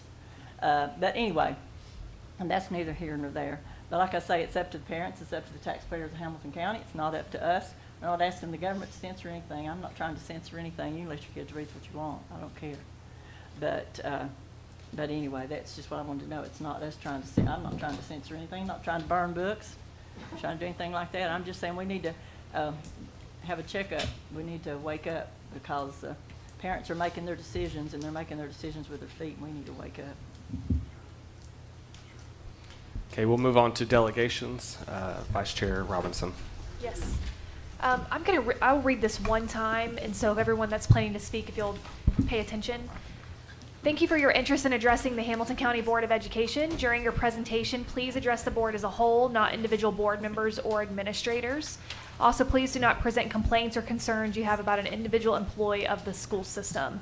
If you wish to voice those complaints and concerns, you should contact the central office and ask for a meeting with the superintendent, since the superintendent is responsible for individual employees.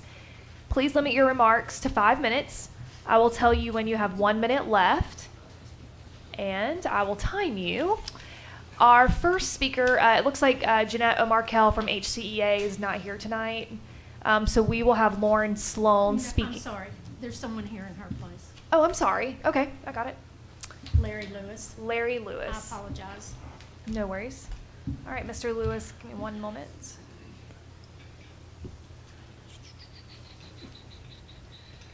All right, I'll notify you with a signal when you have 1 minute left, okay? Okay, thank you. You may begin. Chairman McClendon, members of the board, and Superintendent Towns.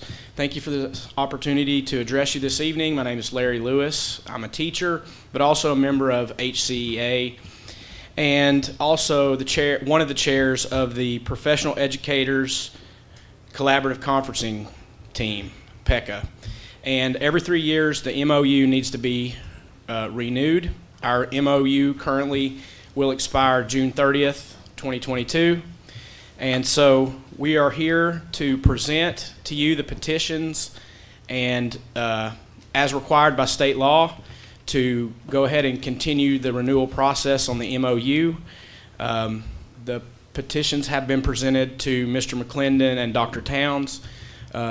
We were required by state law to have at least 15% of professional employee signatures, and we got well above that. And that's all there in the petition.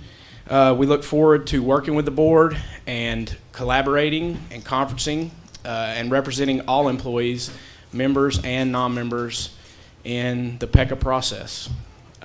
Thank you. Thank you.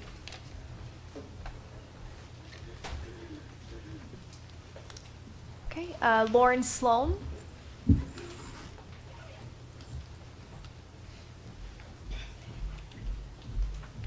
First off, I just want to say thank you for giving us a voice and letting us speak to you. And I also want to acknowledge Mrs. Thurman and Ms. Jones. Your passion is really respectable, and your energy is amazing. So thank you for your voices.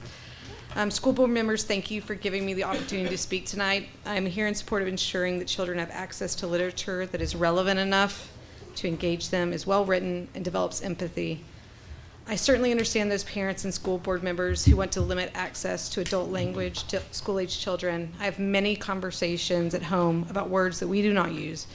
But I side with my parents and our teachers in the belief that the lessons that are important for our children to learn sometimes have harsh words in the context of a wider story. I want to make sure the school board members have the ability to read the books, so I've sent books to all your house, so you don't have to buy them. So you'll have them coming to you, and you don't have to pay for them, but hopefully you will read them if you haven't already. The Hate U Give tells a powerful story to our children in standing up for what is right in the face of discrimination, and Far From the Tree reminds us to love each other even when it is different, to accept each other. These are the lessons we teach at our home, and should be part of our school curriculum in these really difficult times. As a parent, I'm the partner in education to our teachers, supporting and reinforcing their academic plan. I'm a mom of a 5th grader and a 2nd grader at CSAS, and my husband is also the middle and high school art teacher at CSAS. I also have a 7-month that will be a future Hamilton County student. My children are 3rd generation Chattanooga. My mom was valedictorian at Central High School, and I'm a 5th generation Tennessean. I was a kid who reading did not come easily for. I struggled with ADHD, and so reading comprehension was always challenging. I'm a very slow reader. And English and history were always hard for me because it was hard for me to read. When the books were dry like Grapes of Wrath, Hamlet, All Quiet on the Western Front, or not relevant to me like Lord of the Flies, I just couldn't engage. My senior year, I had a teacher who included books like Salvation on Sand Mountain, about snake handling in North Alabama, and Elie Wiesel's Night and Night about the Holocaust. When my teacher introduced me to poetry like Gwendolyn Brooks, suddenly reading clicked. In Night, the main story is about the inversion of the parent-child relationship as his father deteriorates to a helpless state, and Wiesel becomes his resentful teenage caregiver. As a child of a bad divorce, I could relate to the role reversal. The books were relevant, well-written, and modern, and I connected to the stories. They connected with me, and I finally learned to read after years and years of always feeling like a terrible reader. I know we all feel that the world we see through the media on our screens is more complex than we were growing up. The week that the troops began leaving Afghanistan, thousands of people were being hospitalized in our community. I work in healthcare. It's very traumatic. Due to the pandemic, major findings on climate change came out. And there was another piece of news that was released that was brushed aside due to competing international crises. The findings from the 2020 census came out that week. According to 2020 census data, the number of individuals identifying with more than one race increased from 9 million in 2010 to 33.8 million, an astonishing 276% increase. Most of those who identified as multiracial were young. The America our children will grow up in is not black and white, only rather it is black, white, Asian, Ghanaian, Australian, Hindi, Muslim, evangelical, Catholic, all of it. This is the world that's out there. The more we can expose our kids to in safe environments, the classroom or out in the community, the better our kids will be so they can really understand other people and understand what shapes them. I work as a leader in a really large company, and all business scholars will tell you that the most important skill a leader can have is empathy. For almost every profession, doctor, teacher, nurse, mailman, you will see empathy as one of the main attributes to success in that profession. Why? Because when managing or interacting with another human, being able to put oneself in someone else's shoes will enable you to transcend your biased perspective on their situation and help you understand what is best for that unique person. So then the question is, who gets to decide what is a valuable lesson and how many adult languages or themes is too many? Are 1 or 2 school board members or a small minority of parents enough to keep a full set of children from reading a compelling and well-regarded book? When my husband, a teacher in Hamilton County, heard the last discussion at the board meeting, his first comment was, shouldn't we just be happy that kids are reading these days? I believe the teacher is the best trained person. I'm just going to add the librarian. My childhood best friend is here, and we grew up, and she would read 1 book a night when she would spend the night at my house, and I couldn't even really read. So.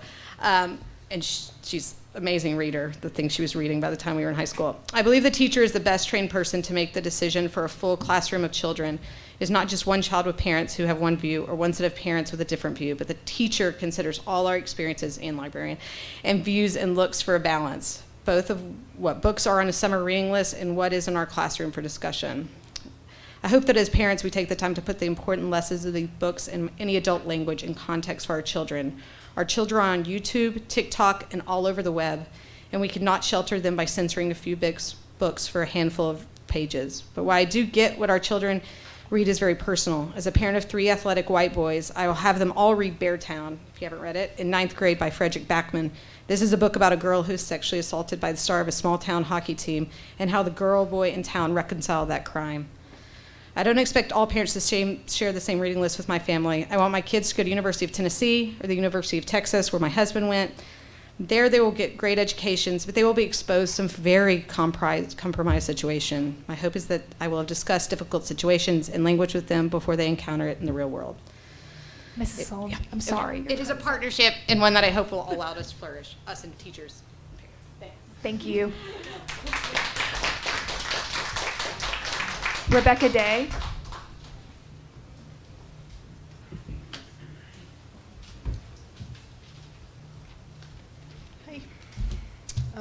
Last month I came to talk about policy. This month I'm here to talk about state standards. Some suggest that the curriculum is a good tool because the county saw gains in scores. However, we just saw that ELA decreased and is decreasing, still decreasing. So describing it as a gain is subjective. And that will help us meet our long-term strategic planning goals. But I would suggest that while you're trying to solve one problem, you've created a much bigger one. Earlier this year in Tennessee, we're the 4th largest conservative state. Lawmakers passed a bill that would withhold funding from schools when students were taught topics that create division. Curriculum issues that have been brought before this board include examples of bad language, violence, negative concepts about police officers and America, hypersexualized content, division between races, genders, people groups, parents and children, all found in our textbooks, not just the libraries, and the libraries. Multiple examples exist for each of the banned concepts, and we can provide you with those. I'm not an attorney, but I can read, so I will provide you with what I found in one story, in one unit, in one textbook that will demonstrate the curriculum contains banned concepts. A Quilt of Our Country, which is in the 9th grade ELA book, page 14 says, America was built in nobody's image, and stories of history are of bigotry. So that would be an example of teaching the banned concept number 8, which is promoting the concept that the United States is fundamentally or irredeemably racist or sexist. Page 13 describes America as a mongrel nation held together by a notion that all men are created equal, though everyone knows that most men consider themselves better than someone. This is a teaching concept 13, which says that all Americans are not created equal and are not endowed by their creator with certain rights. Now let's look at 2 of the authors who wrote this textbook. These men are entrenched in a certain ideology. Ernest Morrell, PhD, his specialty is critical pedagogy, thanks for saying that word, that was great, which principles include a teaching philosophy that invites educators to encourage students to critique structures of power and oppression. It's aimed at social transformation. It's CRT. A teacher uses his own enlightenment to encourage students to question and challenge inequalities that exist in families, schools, and societies. Kelly Gallagher, Master of Education, he's also an author. He has a blog right now that you can look up on the internet, on his personal website, that's titled Mass Shooting Unit. It's about mass shootings and includes details of how he taught his students to march against gun rights in America. If the goal when choosing this curriculum was inclusion and diversity, it is not working because it's creating division. I can't speak for everyone in this room, but I don't think that the citizenry would be opposed to racial equality and diversity training in our schools. I&D efforts are essential. The training should be carefully designed to advance belonging and uniqueness in our schools. If done correctly, I&D efforts foster diversity of thought and bring people together. It does not create division. I&D efforts should not be left in the hands of individual teachers or commingled with public school curriculum. So my question to you is, are you confident that the banned concepts, they're against the law in Tennessee, are not being taught in Hamilton County? Because you shouldn't be. I beg you to take a deeper dive into this curriculum, find out for yourself that we are missing the mark as it relates to Tennessee state law. One of you, I just wanted to make some comments on some of the stuff that y'all said. I mean, maybe the students don't have a passion for learning because this curriculum is depressing. And maybe this, I mean, maybe somebody said something about it, that we, I don't know, but those books about the cop hating, it's the number 12, it's breaking that policy. I'm sorry, I made notes. But anyway, that's all I have to say, other than thank you for talking on Monday about the parent delegation time. It was a very meaningful conversation, and y'all did a great job. Thank you. Thank you. Okay, Jamie Hall.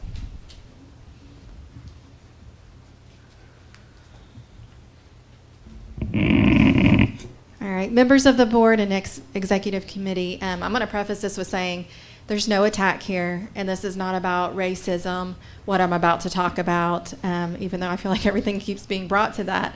I am here today to address the ongoing concerns parents of Hamilton County are finding in the public school curriculum and supplemental materials. As you know, a nonprofit Hamilton County group, Moms for Liberty, has been spearheading this effort made up of dozens of Hamilton County parents. I am one of those parents. My name is Jamie Hall. I am a mother of 3 school-aged children and 1 first-year college student, and I live in Hamilton County. We appreciate those of you who are giving your time and attention to review and publicly rebuke the explicit materials presented by Hamilton County schools to our students. But some in this room have made it clear that they are not concerned, and I would like to address those individuals today just to clarify a few things. When the parents and Moms for Liberty began reviewing materials, we expected to find a few arguably questionable materials needing replacing.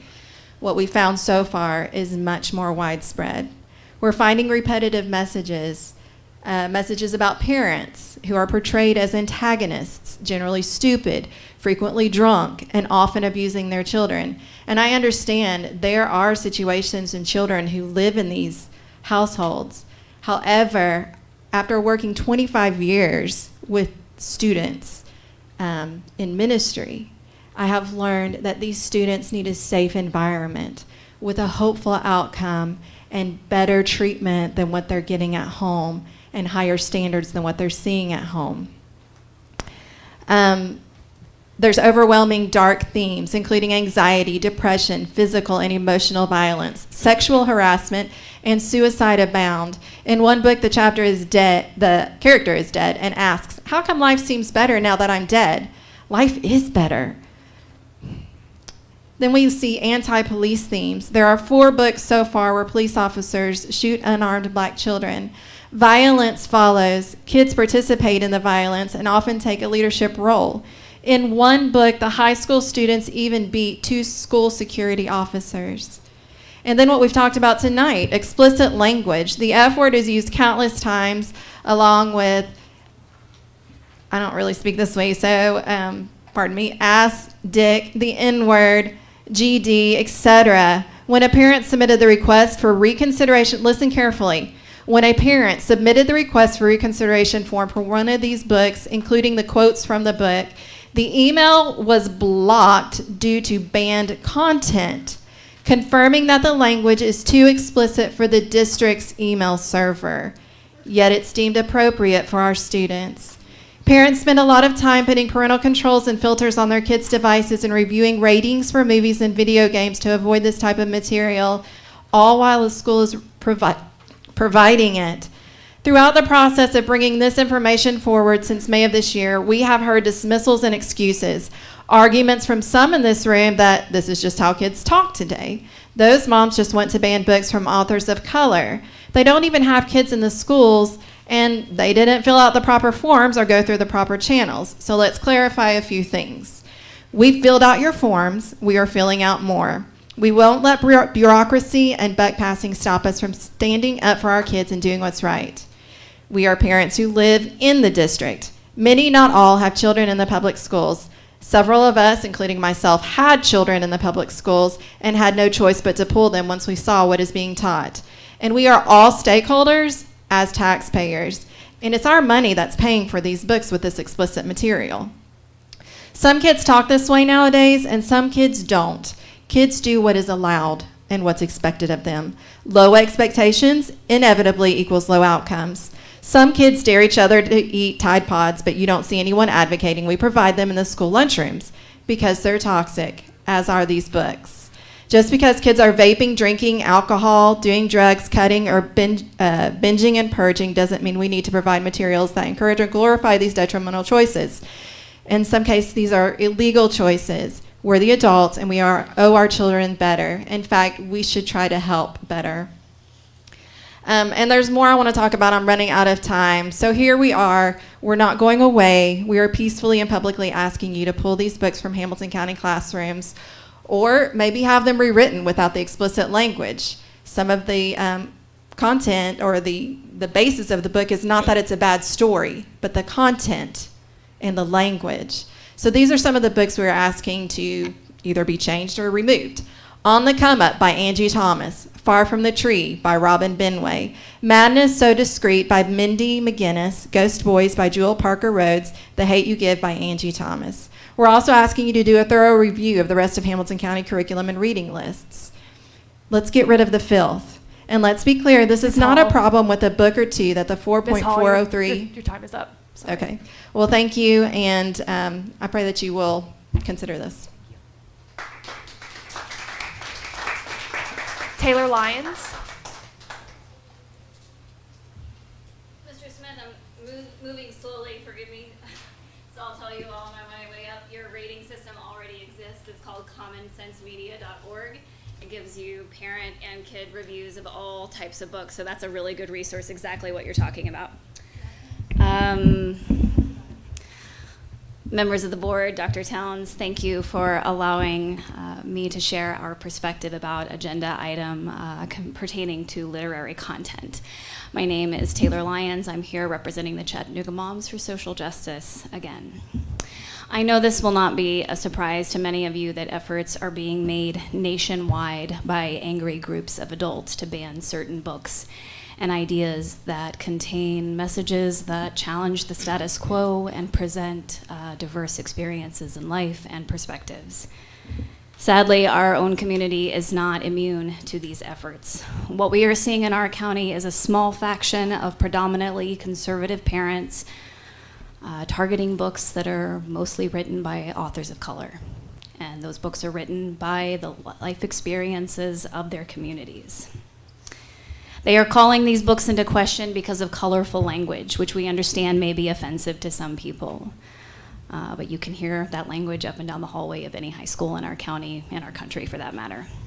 They are calling these books into question because of thematic elements that they find questionable.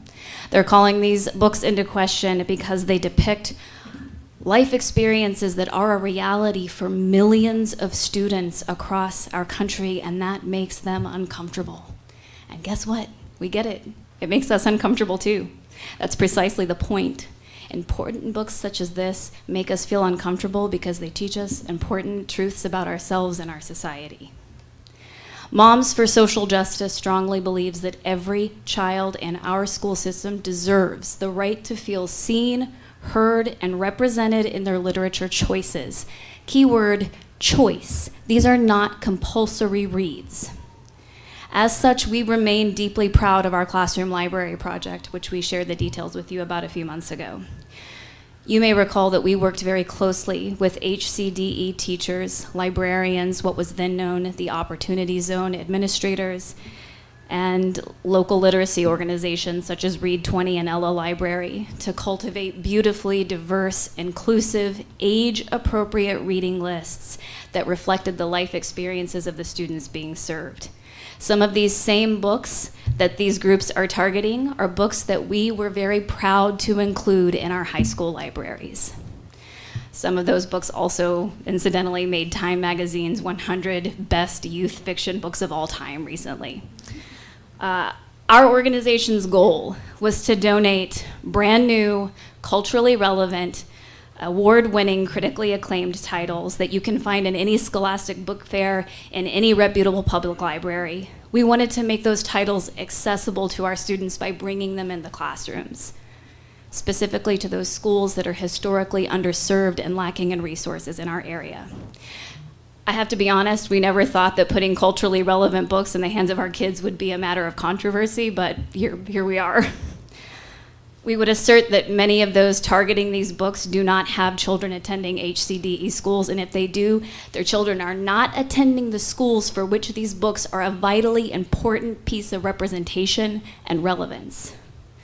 Now, what we can agree with them on is it is important that we all know what our kids are reading, to take the time to do a little research, perhaps read alongside them, foster critical discussion. And as a parent, if you are still uncomfortable with a reading assignment that has been given to your child, you have proper policy and procedure to take to request an alternate assignment for your child. But the idea that a small group of parents can try to strip away the liberty of the rest of the parents and teachers to determine what is valuable reading material for the 45,000 plus students we have in our school system, all coming from a wide variety of backgrounds, is just wholly inappropriate. Perhaps we can all take just the briefest of moments and be thankful when our kids are reading anything at all. Books are meant to inspire them, to challenge their assumptions, to broaden their perspectives, sometimes to change their lives. And if we were to try to scrub every book in our high school libraries with profanity, with sexually questionable content or critiques on society, then we would say goodbye to Shakespeare, Mark Twain, Dickens, Maya Angelou, Langston Hughes. All of these authors, which we now view and cherish as great masters of the written word, were also subject to censorship and book bans in their time.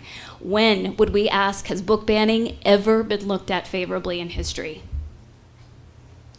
Literature is art. Art reflects society, so we can expect our contemporary writers to use the vernacular of our culture. That may make those of us who are older a little uncomfortable, but I know I'm sorry you're tied that's up. totally fine.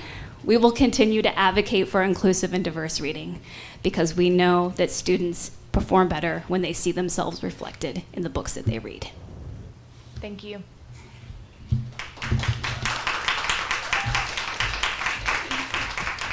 Angela Favaloro? Okay. I have some things to hand.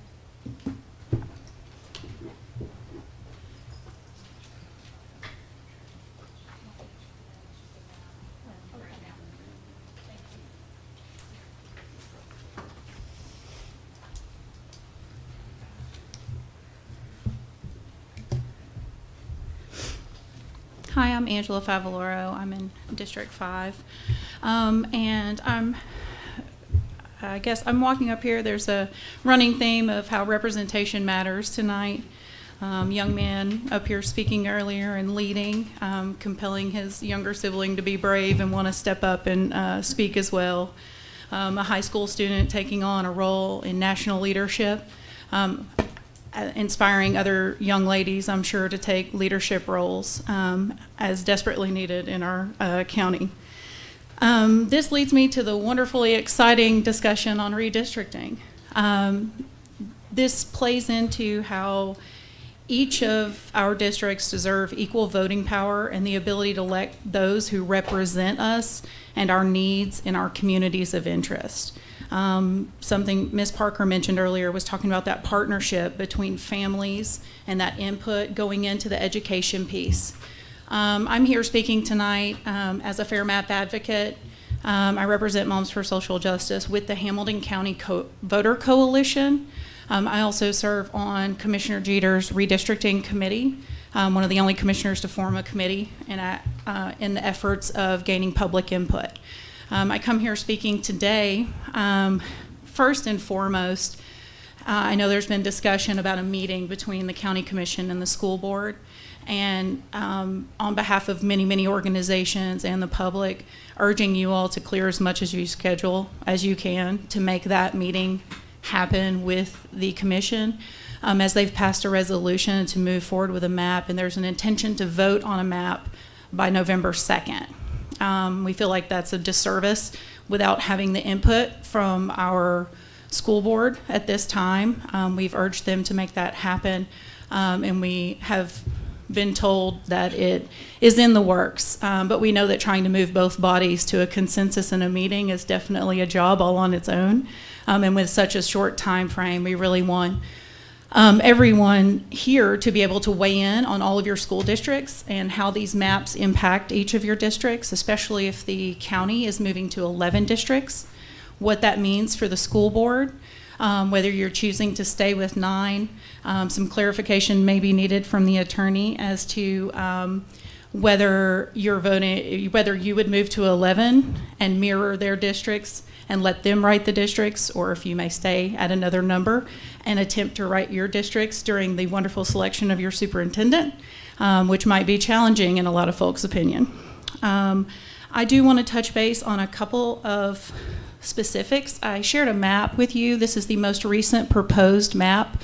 For folks that are sitting in the audience, this can be found on the hamiltontn.gov under committee assignments. There's a redistricting area where you can look at this last proposed map from October 14th.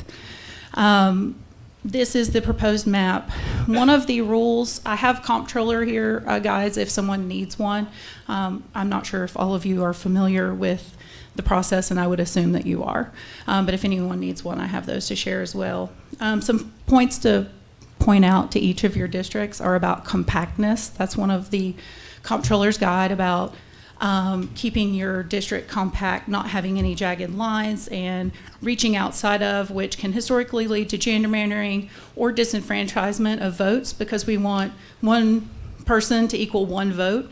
Heavier districts with a lot more people dilute a vote, and then when you reach outside and you start playing politics, it gets really interesting for all of our constituents, and then especially how our funding for our schools, how our school districts are split up.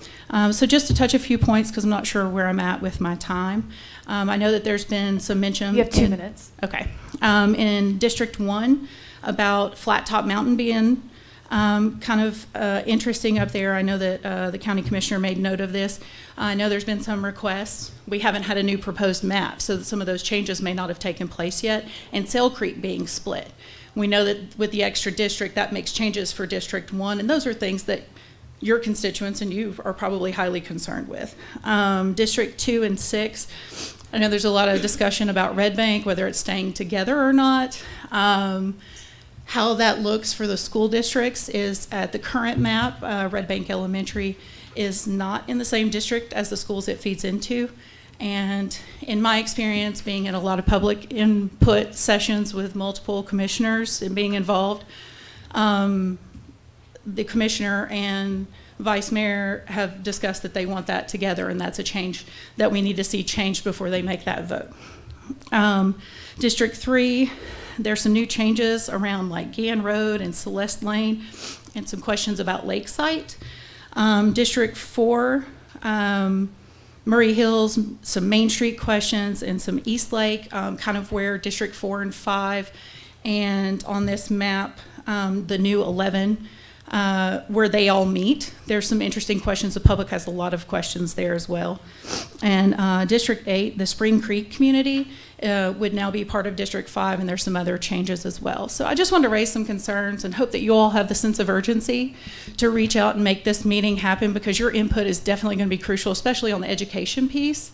And then if there is a chance for the attorney to weigh in on how that process will go, if you will be drawing yours or not, and how that situation may play out as to whether the process of going from 9 to 11 or not, or the timeline for some of those things.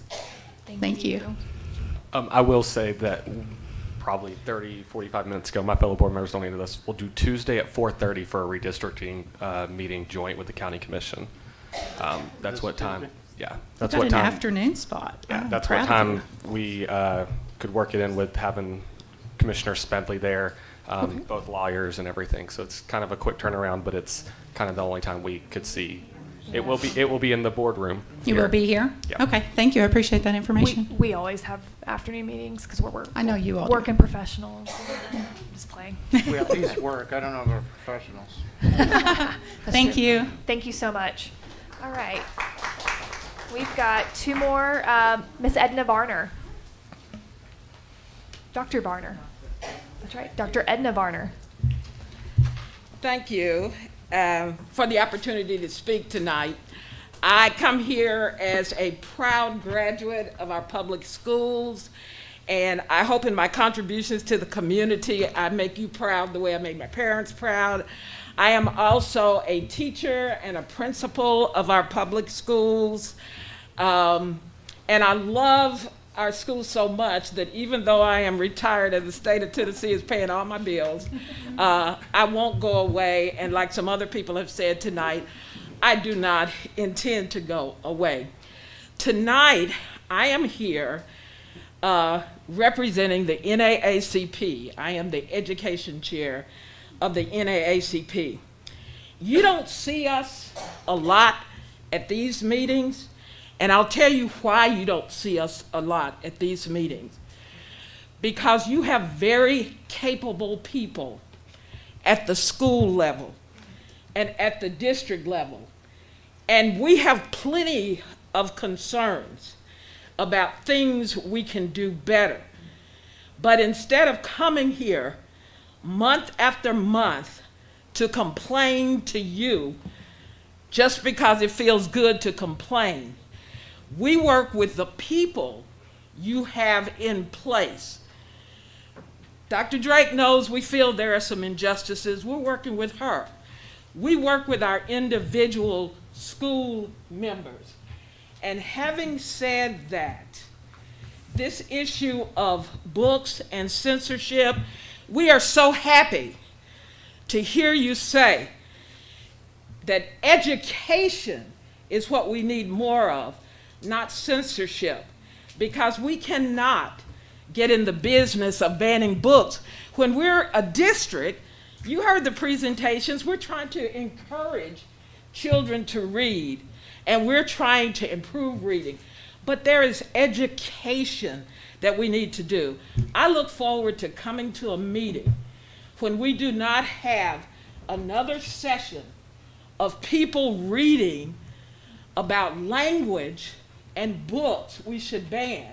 I look forward to the night we can all come and say, there are important issues, and here are some books that we would all embrace that speak to the cultural differences and don't have some of the language. And some of you have mentioned that. That just seems like a better option than coming every week to complain. We love questions. And you asked some really good ones, Board Member Thurman. We love those questions because we believe these people that you have and the policies you have in place can withstand the scrutiny. I'll take a moment of personal privilege to say I went to our schools when they were segregated. When I get up here and hear people talk about books that are divisive, us old folks, we lived when that was policy. We lived through segregation. But I tell you what else I lived through. I lived through black teachers, proud black teachers, who taught us to navigate around the N word in To Kill a Mockingbird so that we would not miss its important messages. One of the most, if you ban To Kill a Mockingbird, you don't get To Kill a Mockingbird. I hope you can tell I taught English. The most important message in that book, shown through every character, is do not judge people until you have walked in their shoes. So there are plenty of ways we can come together without month after month about complaining when you have more important work to do. You have capable people. You have policies that can address books. We got to opt out. Some people got to opt out of wearing a mask. I wear a mask because I'm going to protect me from those of you who choose not to get vaccinated. Everybody has always had the option not to check out a library book you don't like. We have that option. And we cannot get in the business of banning books for all because some people find them offensive. We need to educate each other. We need to make sure that principals and district people know that we find something objectionable. So I will just leave you with that. And to say the NAACP, we're not that fighting, protesting group. We are here to help. Thank you. Thank you.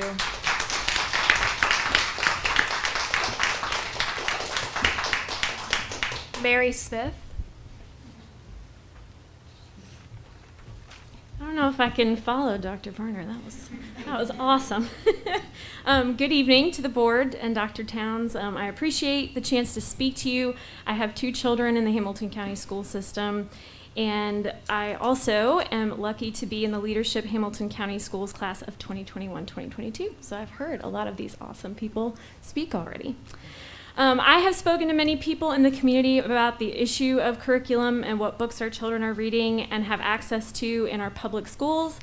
And I'd like to read some thoughts from local educators, parents, and students that I've spoken with. You will notice that some have asked to remain anonymous as they were afraid that their job might be in jeopardy if they spoke out against this attack on educational freedom. From a Hamilton County school teacher. Although some literature may be difficult to read, it is a mirror of life experiences. When we provide students with diverse representations of people, cultures, and life situations with characters facing realistic challenges, students are more likely to see themselves in books and broaden their perspectives to better understand the world around them. All literature was once new. Every book that challenged tradition was first scandalous before it became a classic. From another Hamilton County educator. Banning books based on out-of-context excerpts or some profanity is troubling. Many of these books are powerful stories that can help students understand the point of view of someone else. It creates empathy and understanding. In my opinion, this power outweighs the concerns about profanity, which students are likely hearing on TV or social media already. From Ethan Mills, a philosophy professor at UTC. As a college educator, I can say students are better prepared for higher education if they develop reading and comprehension skills through engaging with diverse and challenging sources. Furthermore, encouraging students to become lifelong readers is a worthy goal for both their future civic engagement and their personal enrichment, and this goal is better served by allowing education professionals to choose texts that engage and challenge their students. From Jennifer Woods, a Hamilton County English teacher for 35 plus years. Freedom of speech also covers freedom of expression. When we begin to censor expressions we don't like, we're opening the door for the loss of all free speech. The Hate U Give and books like it discusses their reality whether we like it or not. And when kids see themselves in their curriculum, their test scores improve. From a high school parent here in Hamilton County, what happened to parents being able to decide, I want my kids to read all of it. Reading and travel are the best ways to develop empathy and as understanding from others. And reading is more accessible than travel. A grandparent and Hamilton County community member says, as a parent and grandparent, I believe banning certain books due to profanity or diverse life experiences is a short-sighted and bigoted decision, as evidenced by the choices made on what should be banned. From Kalia, a student at Tyler, who I know you all heard from a few months ago, these kinds of books will help students understand different cultures and backgrounds, so when they enter the real world, they have knowledge of the others around them. It would just be taking a few steps backwards in history, as America's vision has been to push diversity and equality, and without teaching it in schools, they would have to learn as adults, and the cycle that America has been in will continue. And this is from another Tyner student, Jalen, who you also heard from. Being able to read culturally relevant books in school is extremely important. Students who are exposed to this kind of literature are able to have more open minds due to them being able to explore different cultures. It makes the students aware for when they want to travel, and it keeps them away from the history that's already being taught in schools today. I hope that hearing from a wide variety of people in our community lets those in this room know that people care what books are available to students in schools, but not in the way that some might think. These students do not exist in a vacuum. They have teachers, friends, community members, and caregivers with which they can discuss what they read. It's our job as a community to guide them and challenge them, not shield them. Thank you. Thank you. We'll move on to our board member disclaimer statement. We'll start with Ms. Thurman and work our way down. Okay, hold on a minute. I have to get my cheat sheet. Okay. I declare that I have relatives who work for the school system, and that the board's vote on any policies or budget may have an effect on my relatives' employment. Even so, I hereby certify that I will cast my vote in the best interest of the school system. I declare that I have a relative who works for the school system, and that the board's vote on budget, policies, etc. may have an effect on my relative's employment. Even so, I hereby certify that I will cast my vote in the best interest of the school system. I declare that I have a relative who works for the school system, and that the board's vote on budget, policies, etc. may have an effect on my relative's employment. Even so, I hereby certify that I will cast my vote in the best interest of the school system. I declare that I have a spouse and sisters-in-law who work for the school system, and that the board's vote on pretty much everything, but especially policies today, may have an effect on my relative's employment. Even so, I hereby certify that I will cast my vote in the best interest of the school system. I declare I have a fiance who works for the school system, and the board's vote on budget, policies, etc. may have an effect on my relative's employment. Even so, I hereby certify that I will cast my vote in the best interest of the school system. I declare that I have a relative who works for the school system, and that the board's vote on budget, policies, etc. may have an effect on my relative's employment. Even so, I hereby certify that I will cast my vote in the best interest of the school system. All good. We'll move to the approval of the consent agenda. Do I have a motion to approve? So moved. Second. Any items that need to be pulled? Ms. Thurman. Yes, there's some I would like to pull, just so we discussed these at length on Monday, but there's some that I would like to pull just to clarify some things. J1N, Equipment and Supplies Management, Board Policy, and the Board Policy on Open Enrollment, which is J1V, and then the Board Policy for Student Records, and Student Records and Annual Notice of Rights, I guess both of those. Is that on the consent? Yeah. All the policies are on the consent. Any other items? Okay, Ms. Thurman. Okay, the first one, the equipment and. We got to have vote, sorry. Sorry. Roll call, please. Mrs. Hill? Yes. Mrs. Jones? Yes. Mr. Perez? Yes. Mrs. Robinson? Yes. Mr. Smith? Yes. Mrs. Thurman? Yes. Mr. Walker? Yes. Mr. Wingate? Yes. Chairman McClendon? Yes. Now, Ms. Thurman. Okay, the equipment and supplies, Scott, that we talked about on Monday. I know you were going to speak with some of the insurance people at the school to find out about that, about the equipment that was bought by the sports boosters and what have you. Did we get any information about that, or? Yes, so our insurance, our deductible is $10,000, so things under $10,000, I'm just going to read this. So any loss under the $10,000 property deductible is not covered. So a lot of these items, I think that you were talking about, would be that. And let me make sure I get the right words here. Can I ask a question here? Maybe this is, because I know $10,000 may not seem like a lot in the scheme of things for the school, but for a sports booster, it's a lot. Can they carry insurance on those things if they technically belong to the school? Can we carry a rider for some of these things? And I might need a little help from Scott, but I think that's one of the keys that I want to point out is whether the items are at the school have been actually donated to the school and are placed in our fixed asset inventory. So sometimes do they have to be donated, or are they automatically part of the school equipment when they're bought? Yeah, the policy says, the policy is written says that if it's there, it's ours. Right. But the practical matter is that some booster clubs have like sheds where maybe they run concessions, and so the equipment in the shed might actually belong to the booster club, and so that would be a function of whatever agreement had been worked out with the principal. So the policy is the default, But if there is an agreement with the principal or the athletic director for the concession stand or whatever else, then it might remain their own, subject to that agreement. To your question about whether the booster club could buy insurance, you know, I'm sure there's probably some carrier out there that would go ahead and write it.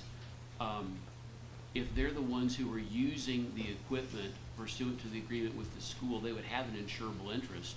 So my answer off the top of my head is I don't see why not.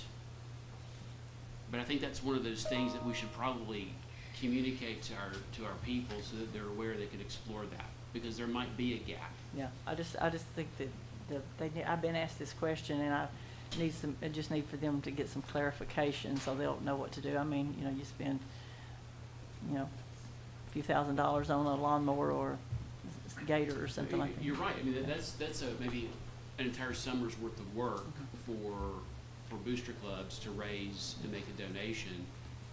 And if they lose it, either because of theft or fire loss or whatever else, that's a lot of disappointed parents. So, I mean, I think that's one of those things that Brad Jackson's team certainly could discuss with the athletic directors, because probably those are the people who are going to have the contact with the booster club presidents who are going to be the most concerned about this. Okay, I just want to be sure that we don't drop the ball on that and we pursue that, if you don't mind. I'd appreciate it. Thank you. Well, I'll follow up with Brad tomorrow morning. Okay, I move that we approve this, unless there's any more discussion. Do I have a second? Second. Roll call, please. Mrs. Hill? Yes. Mrs. Jones? Yes. Mr. Perez? Yes. Mrs. Robinson? Yes. Mr. Smith? Yes. Mrs. Thurman? Yes. Mr. Walker? Yes. Mr. Wingate? Yes. Chairman McClendon? No.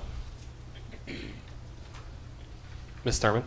Okay, and the, another one, the open enrollment, I'll just pull this one so parents will hear that there is open enrollment. I think this was done at the state level. And if there are available seats in our schools, then parents will have the opportunity to take their children to those schools. This is something we did in Hamilton County back before 1998, and that was BJR, before Jesse Register. That was we used to do this, and so. But anyway, if there are vacant seats in a school, you'll be able to put your child's name in to go to that school if you provide their transportation. So I just want parents to know that is going to be available. Is it next year when it's going to? This is when this is going to start. Is it next year? Yep. So we'll post those available seats by November 1st, and then the school it'll follow the same process as the school choice lottery. Which will open on November 15th. It'll close January 31st, and we'll run the lottery about a week later. Okay. So if there are more students apply for these seats in these open seats in these schools, there will be a lottery process, and I just wanted parents to be aware of that because I knew the deadline was coming up. So it's November 1st. Okay. All right. Or the open.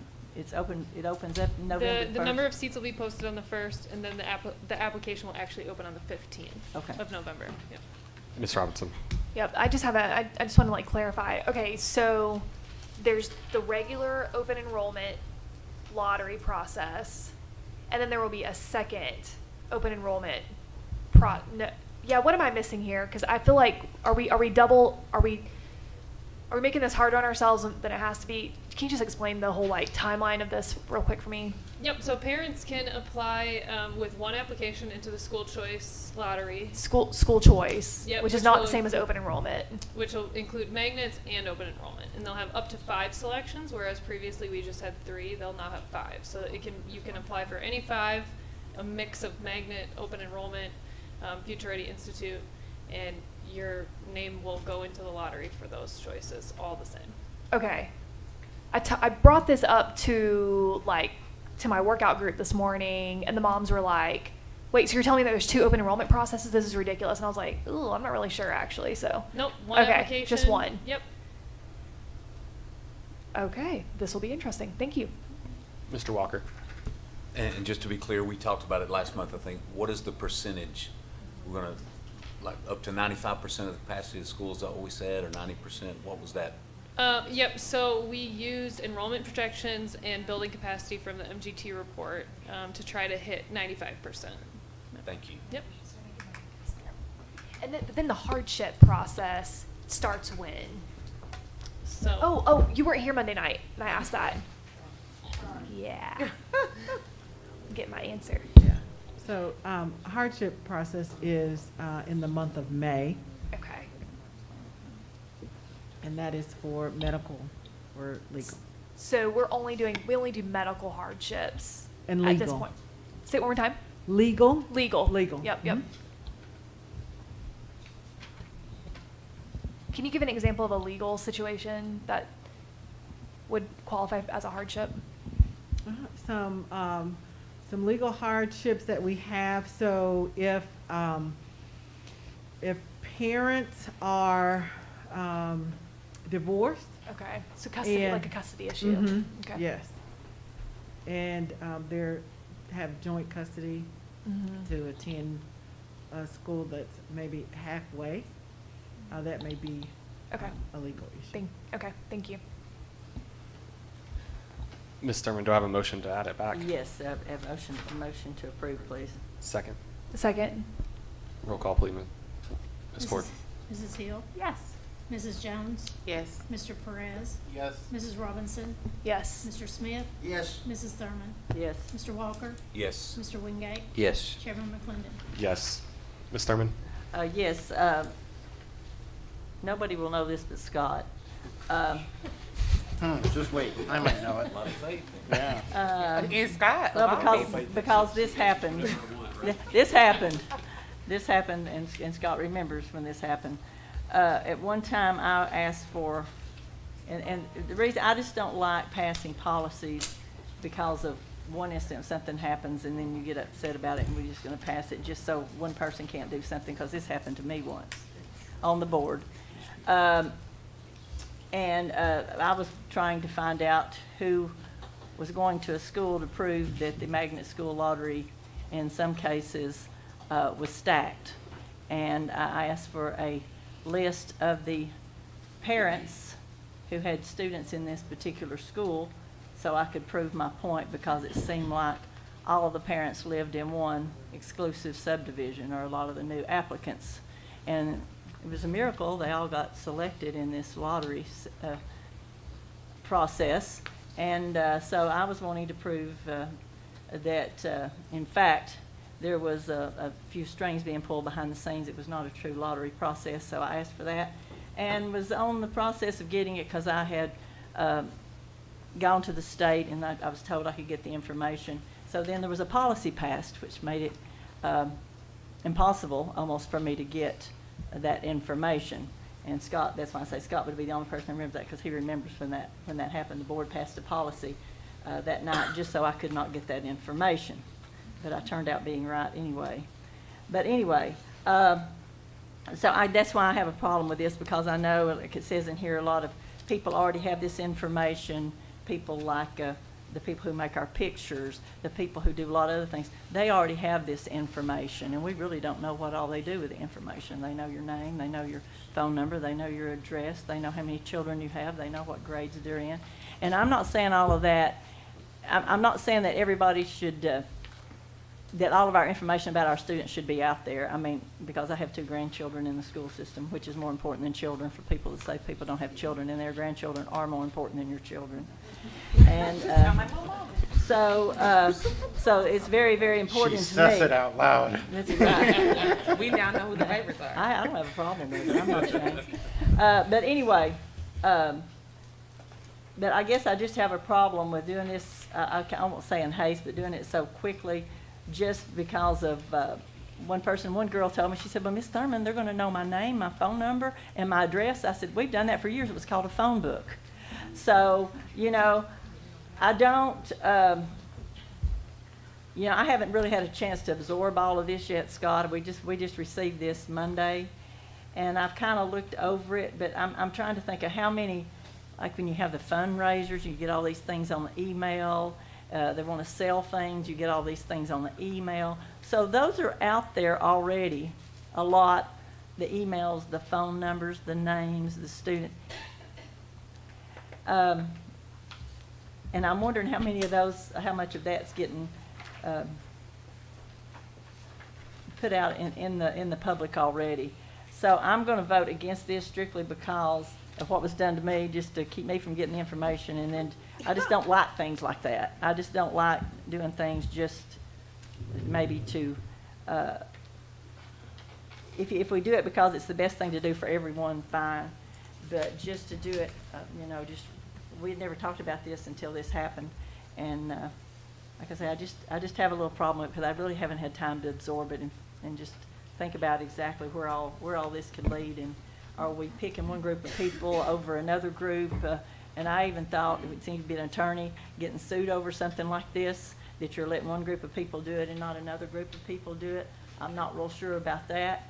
So that's why I wanted to pull it, just so I could vote against that and let people know it's not that I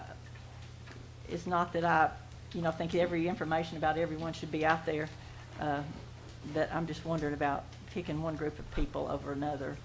And like I say, been there, done that. So I just wanted to be able to pull it so I can vote against it. Thank you. Mr. Prez. So I agree with your statement, Ms. Thurman, regarding the sense of rushed. And you spoke of that on Monday, right? And I actually held on to the comment, if we need to review this to correct it, then we'll review it. I also agree that I don't like policies written because of one situation.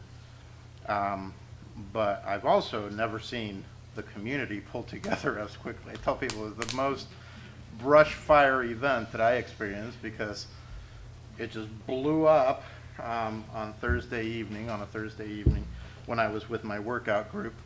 That was a joke. Everybody worked out with you. I got so excited. I was like, workout.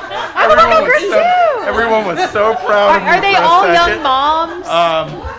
Is it all moms who it's their only social outlet? And the moms 6 were a.m. saying workout to class? me, No, I'm asleep at 6 a.m. I've got the floor for crying I gotta out hang loud. out with people. No, anyways, and it blew up, and I appreciate that the person who put the request recognized the public was against it. But my immediate thought was, all we need is a person who is excited by all the public against them, right? Like someone who's like, great, I got 44,000 parents who are angry at me right now. That's what I wanted.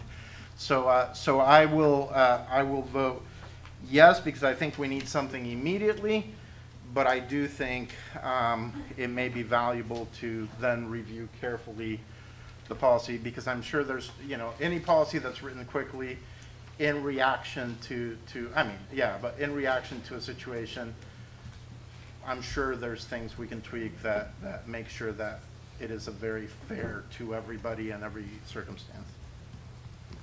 Mr. Bennett. Sure. So a couple of quick things. So the policy that Ms. Thurman's speaking about is actually an administrative, it's a policy that was incorporated into Section 1 of the board policy. And for whatever reason, my policy manual is not loading right now. But there's a section of the policy manual that specifies that when a board member asks for documents from the administration, as a matter of courtesy, the administration should share the same amount of the same documents with the rest of the board. It goes on to say that if in the judgment of the superintendent the document request is too burdensome, then the director or the superintendent can ask the board, can say, no thank you, take it up with the board. And in that instance, the board decides, is the hill worth the climb? The board member still has the right to go through the Open Records Act and to get the records like any private citizen would. So that's the policy Ms. Thurman's talking about. You as board members are privileged and you have access to certain information. But at some point in time, if the records request becomes burdensome and it has people stepping and fetching, then the superintendent can say, time out. So that's the policy Ms. Thurman's talking about. And to my knowledge, it hasn't been invoked since then, just to be fair. No, it was just for me. But to the meat of this particular policy, I will say that I've discussed this extensively with Ben Torres at TSBA, and spoken to lots of of folks, and even had it vetted internally, to ask the question, have we missed something? Is there some use of directory information that we might accidentally clamp down on too tightly? And Ms. Bronson's team was able to identify a couple of areas where I hadn't thought about. I believe yearbooks.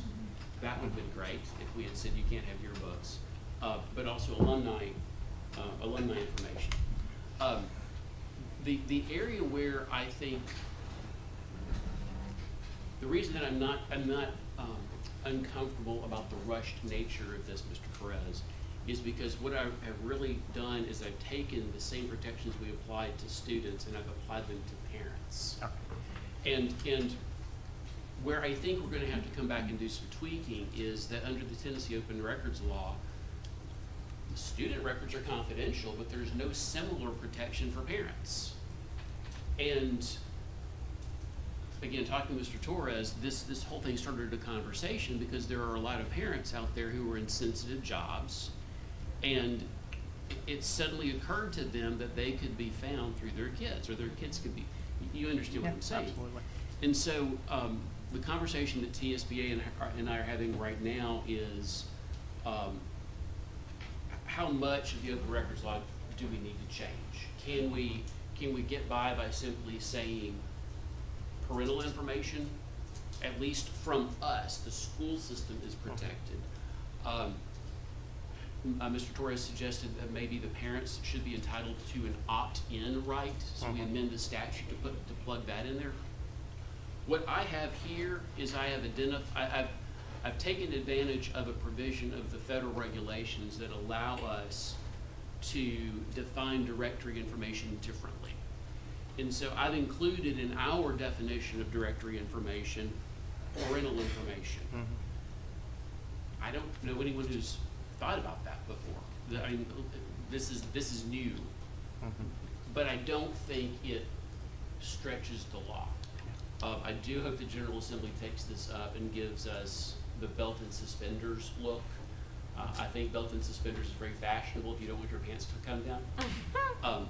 So I do expect that we will probably have to come back and tweak and maybe add some legal references. But if the General Assembly doesn't touch this, I feel like our people will be protected. Yeah, and so just one comment to that, because one parent did call me afterwards. They immediately sent an email saying, please opt me out, because there was an understanding that if they sent that email, and then they got concerned that it may affect their students' college scholarship possibilities. And then they were talking to me saying, did I now ruin some opportunity? So that's what I mean. It's like, I understand we got to do this. At the same time, I appreciate that this isn't set in stone. That's exactly right. And I want people to understand we're doing what we know we need to do. And if we become aware that we need to tweak this, we're not afraid to tweak this. Yeah. We have a process of policy review, and Ms. Bronson's team and I will be the first to bring it to you and say we overshot. Thank you. Do I have a motion to approve? So moved. Second. Roll call, please. So we're clear, is that both A and B under number 2? Yes. Yes. And the motion, Marco Perez? Perez and Ms. Jones. Right. Got it, thank you. Roll call, please. Mrs. Hill? Yes. Mrs. Jones? Yes. Mr. Perez? Yes. Mrs. Robinson? Yes. Mr. Smith? Yes. Mrs. Sermon? No. Mr. Walker? Yes. Mr. Wingate? No. Chairman McClendon? Yes. That will move us down to administrative business matters. Under Ms. Penny Murray, insurance proposal request for approval. We'll have our dental insurance. Do I have a motion to approve? So moved. Do you need to say anything, Ms. Murray? Good? Okay. Do we approve each item or just? Do we need to approve each item? Yes. Oh, yeah, that's what I thought. Yeah. So do I have a motion to approve the dental insurance? So moved. I got Mr. Perez. Oh, so we just need a second. A second. Okay, roll call, please. I didn't get a second. No, Jenny. Oh, Jenny, Okay. sorry. Second. Okay, thank you. Mrs. Hill? Yes. Mrs. Jones? Yes. Mr. Perez? Yes. Mrs. Robinson? Yes. Mr. Smith? Yes. Mrs. Thurman? Yes. Mr. Walker? Yes. Mr. Wingate? Yes. Chairman McClendon? Yes. Do I have a motion to approve the life insurance? So moved. Second. Roll call, please. Mrs. Hill? Yes. Mrs. Jones? Yes. Mr. Perez? Yes. Mrs. Robinson? Yes. Mr. Smith? Yes. Mrs. Thurman? Yes. Mr. Walker? Yes. Mr. Wingate? Yes. Chairman McClendon? Yes. Do I have a motion to approve the long-term and short-term disability insurance? So moved. Second. Roll call, please. Mrs. Hill? Yes. Mrs. Jones? Yes. Mr. Perez? Yes. Mrs. Robinson? Yes. Mr. Smith? Yes. Mrs. Thurman? Yes. Mr. Walker? Yes. Mr. Wingate? Yes. Chairman McClendon? Yes. Do I have a motion to approve the worksite accident insurance and worksite level term life insurance? So moved. Second. Roll call, please. Mrs. Hill? Yes. Mrs. Jones? Yes. Mr. Perez? Yes. Mrs. Robinson? Yes. Mr. Smith? Yes. Mrs. Thurman? Yes. Mr. Walker? Yes. Mr. Wingate? Yes. Chairman McClendon? Yes.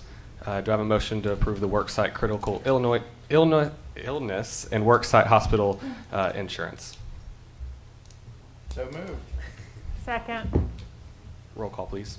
Mrs. Hill? Yes. Mrs. Jones? Yes. Mr. Perez? Yes. Mrs. Robinson?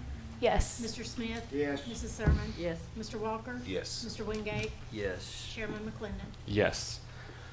That will move us down to board matters. Do I have a motion to approve the bus depot? Absolutely. Do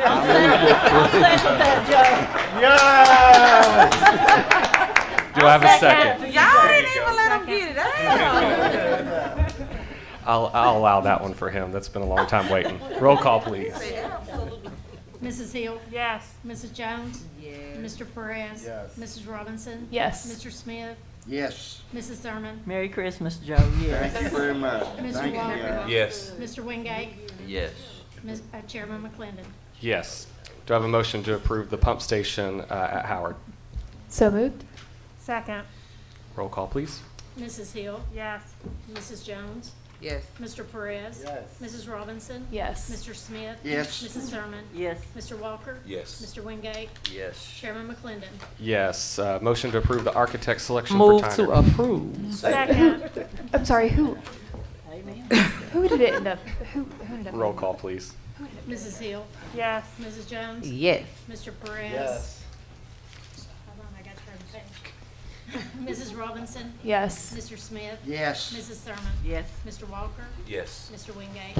Yes. Chairman McClendon? Yes. That will move us to a motion to approve the Franklin Middle School property deed restrictions with the Chattanooga Charter School of Excellence. Move to approve. Second. Roll call, please. Mrs. Hill? Yes. Mrs. Jones? Yes. Mr. Perez? Yes. Mrs. Robinson? Yes. Mr. Smith? Yes. Mrs. Thurman? Yes. Mr. Walker? Yes. Mr. Wingate? Yes. Chairman McClendon? No. That will move us down to action C, mask optional for students. This was added on. You said student. Oh, staff. Sorry, staff. That's important. Mask optional for staff. That was added for me and Ms. Thurman for starting on Monday. This will just follow the same procedures, allowing our staff to option out of mask if they so choose. Move to approve. Second. Any discussion? Yeah, just to clear some clarification here. Staff, I think that would this go for bus drivers as well, the contract bus drivers as well? I know that first student would have to make their legally That's a contract very good bus drivers. question. The Department of Transportation does require people on buses to wear masks. Okay, so they couldn't opt out. There has been a real question about whether the federal DOT guidelines can be made to apply on school buses for students.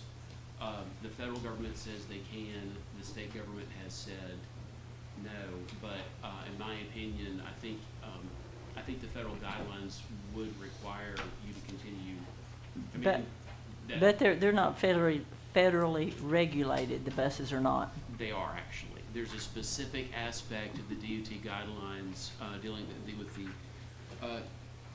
the Federal Highway and Transportation. When earlier we were told they weren't, now they are, so. No, I've always said that aspect of that regulation applies. I didn't have a chance to take a look at this. My concern would be, well, if we don't have the latitude, it's very simple. If we don't have the latitude to make masks optional under federal law, then I don't think we should. If the pleasure of the board is to lift the requirement for all employees who are not subject to a federal requirement, then I think that's the best way to move forward. And I'll get a legal opinion out before Monday about whether we can do that for our drivers. Okay, so do we need to tweak the motion then? I would recommend that maybe a friendly amendment that's subject to any federal transportation guidelines. Okay. Any other discussion?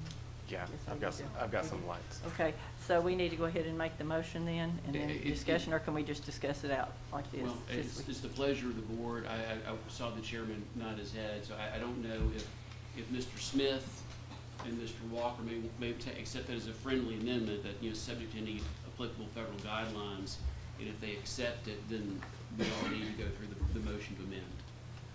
Okay, is it okay to amend your motion? You good with that, Mr. Smith? Fine with me, yeah. Mr. Walker? Thanks. Mr. Perez, you good, Ms. Thurman? No, I'm good. Mr. Perez? So I've had a question regarding federal guidelines for us as a public school system. As my understanding is, there will be a rule that applies to OSHA protections and so on and so forth. Are we under that as a public school? I hate to say that there's some debate on that, but there's a lot of debate on that right now. One of the issues that we're dealing with in the next week is going to be the special session called by the General Assembly to discuss the applicability of mask mandates. The second thing is I personally feel this falls straight into the same conversation we've had so many times, that it's, we're looking at the administration. I also feel like I'd be happy if I felt this didn't squash that whole discussion from a while back that we've had many times. I'd be great to discuss it, but the other thing is I feel this came, I didn't know about it till today, and I feel the public hasn't even had an opportunity to speak into this. I haven't heard anybody comment on this. So for that, to me, speaking of rushed things, this is too rushed, and I'd love to have time to discuss it. Ms. Hill?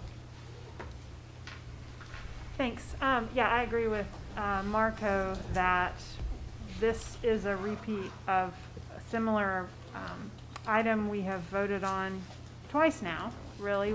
We've decided as a board twice that we were going to give operational responsibility to our superintendent to determine procedure for employees. And our superintendent has created a very active COVID reopening task force that takes into account everything that's happening in the community and making recommendations. I am not in favor of this current motion. And frankly, I wear a mask every day because we ask our employees to wear a mask every day. And I wear a mask at city council, even though I'm surrounded by plexiglass, because the mayor has asked that everybody wear a mask inside. And I think that part of being a leader is leading through example. And that's why I do it, even though I'm fully vaccinated and gonna get a booster soon. So I am not in favor of this motion. However, I would be in favor of a motion to request that our superintendent study with our COVID task force where we are right now with regard to COVID in our schools and make a recommendation on how choices like this can be handled in an orderly fashion. So I'll wait and see what the discussion is before I make that motion. But I support my fellow board members' desire for, continued evolution in the face of a pandemic. But this motion is not, the motion that we are speaking about is not the way that I believe we should do it as an orderly organization. Ms. Robinson. I've got a lot of thoughts and questions on the topic in general, so I would like to have more dialogue. Just Chairman and Mrs. Thurman, since you guys brought the topic to the board, I was just curious, what are you hearing? What inspired bringing this topic to the board? I'm also curious if our interim superintendent has views as well to share. Probably no better time than the present to have this conversation, even though I know it is late, but this is a pretty important topic. So I just want to hear more from my fellow board members that, brought this up. And then of course, whatever views, our administrative team has or is hearing from staff and teachers, I would be interested in hearing that. One thing that, if it's okay, Tucker, if I go ahead. Ms. Thurman. Okay. How many, we get a COVID update. What were there, 11 students? Last count I had COVID. Had 44,000 students and there were 11. Everybody that wants a vaccine has had a vaccine. Everybody that wants a booster can get a booster. I personally have had COVID, so I'm more protected than a lot of you that had both of your vaccines. So a lot of people have already had COVID and are vaccinated by God. So by the time you count all of those people, I would say we're just pretty close to herd immunity if we only have 11 students, and I'm not sure how many faculty at this point. And I don't know how many faculty actually have it, or are they off on quarantine? I'm just not real sure. But I've been at the ball field, and really, if I just didn't hate to see me making people's teachers' pictures, I would do that. I see these teachers out, especially one of them, I know was very adamant about making her children wear masks all the time. The ones that are supposed to have masks on, pull them up over your nose, making sure they're on properly. See her at the ball field, sitting in the stands, everybody around her, no mask. And everybody, a Tennessee football game, over 100,000 people in the stands, nobody, very few people with a mask on. They're at the ball field. I've been at the ball field, almost every night for the past few weeks for my grandchildren. You can hardly find a mask there. People are at the ball fields, high school football games, basketball games, cheerleading practice. I mean, they're everywhere. But every time somebody gets sick, they say they got it at school. I've been to the skating rink. It is just unbelievable the amount of kids there. The jump park. I mean, it's not like that wearing a mask at school is going to stop COVID for the people here who are here, because there's a lot of, like I say, we can find a study that says anything you want, that they're not that effective to begin with. And so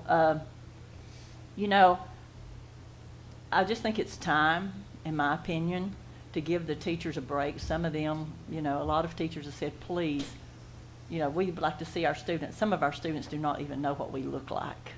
They would not know us outside of this classroom.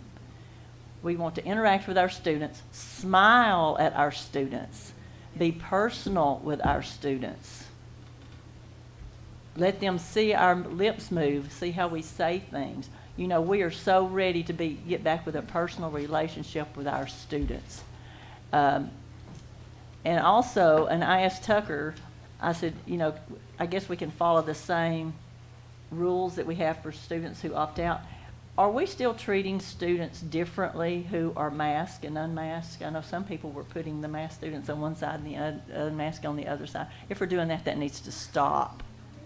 If some people are still doing that, that needs to stop. I see some parents shaking their head yes because they know what I'm talking about.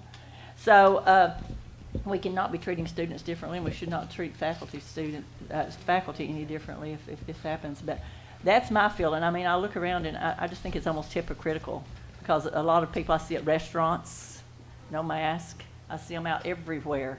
And then when they get in school, they immediately mask up, like the Hamilton County Department of Education is the only place that has COVID or something. So that's my feeling about it. I just think it's time for teachers to make the decisions themselves, because they are professionals, they are adults, they are educated, and they should be able to make that decision for themselves. And like I say, our numbers, from what I see, who has the numbers, the latest numbers? I think 11 was the last I saw students with COVID.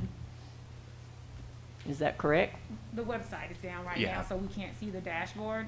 That 11 number, I think, was on Monday coming out of fall break, and students weren't back yet. We've certainly had cases coming in this week now that students are back in. Yeah, and they didn't get it at school. That's my point. They didn't get it at school. And so it's out there, and like I say, I'm just ready for the teachers to be able to smile at the students and talk to their students. I mean, the kids go to school, it's just so impersonal to continue that's all they see. And I just personally think it's time to give the teachers a choice. Yeah, I've been pretty common sense on mask, and it's been the last probably 2 weeks, right before fall break, and then a little bit of on fall break. I think our teacher vaccination rate is around 72, 74%. And a lot of them, I honestly wasn't even thinking about this until they were like, 70% is the number we've heard out in the media, that's herd immunity, whatever. But they're like, we've been asked to get vaccinated. Some of them are getting the booster shots already. Yet they have to come to school and wear a mask for 8, 9, 10 hours a day. It is the exact same thing that if you want to wear a mask, you can wear a mask in the school. If you don't, you don't. And so I think one thing that has bothered me about our mask policy right now, and it's sort of out of our control, this is one thing we control, is we have no off-ramp for this. And so this is saying if you want to wear a mask, you can wear a mask. If you don't, you don't have to. And just a common sense approach that says, thank you for getting vaccinated if you got vaccinated. If you haven't, we have ample opportunities, and we'll have more opportunities for you to get vaccinated and your booster shots. But just to kind of give our teachers a little bit of the light at the end of the tunnel type of thing, while we are right now in this law, I think, Ms. Thurman, your number of 11 was, I think, the number of staff, if I'm not mistaken, that was on Monday, that number. I think I looked 2 days ago, and it might have creeped up a little bit more than that. But I just think it's time for us to show our staff. We can't really do anything about students due to lawsuits and stuff pending throughout the state, but we do have the opportunity to show our staff that, hey, we're not going to be in this for the long haul, and here's a little bit of an off-ramp for them as we move forward and kind of navigate this pandemic. So I do want to respond to Ms. Robinson.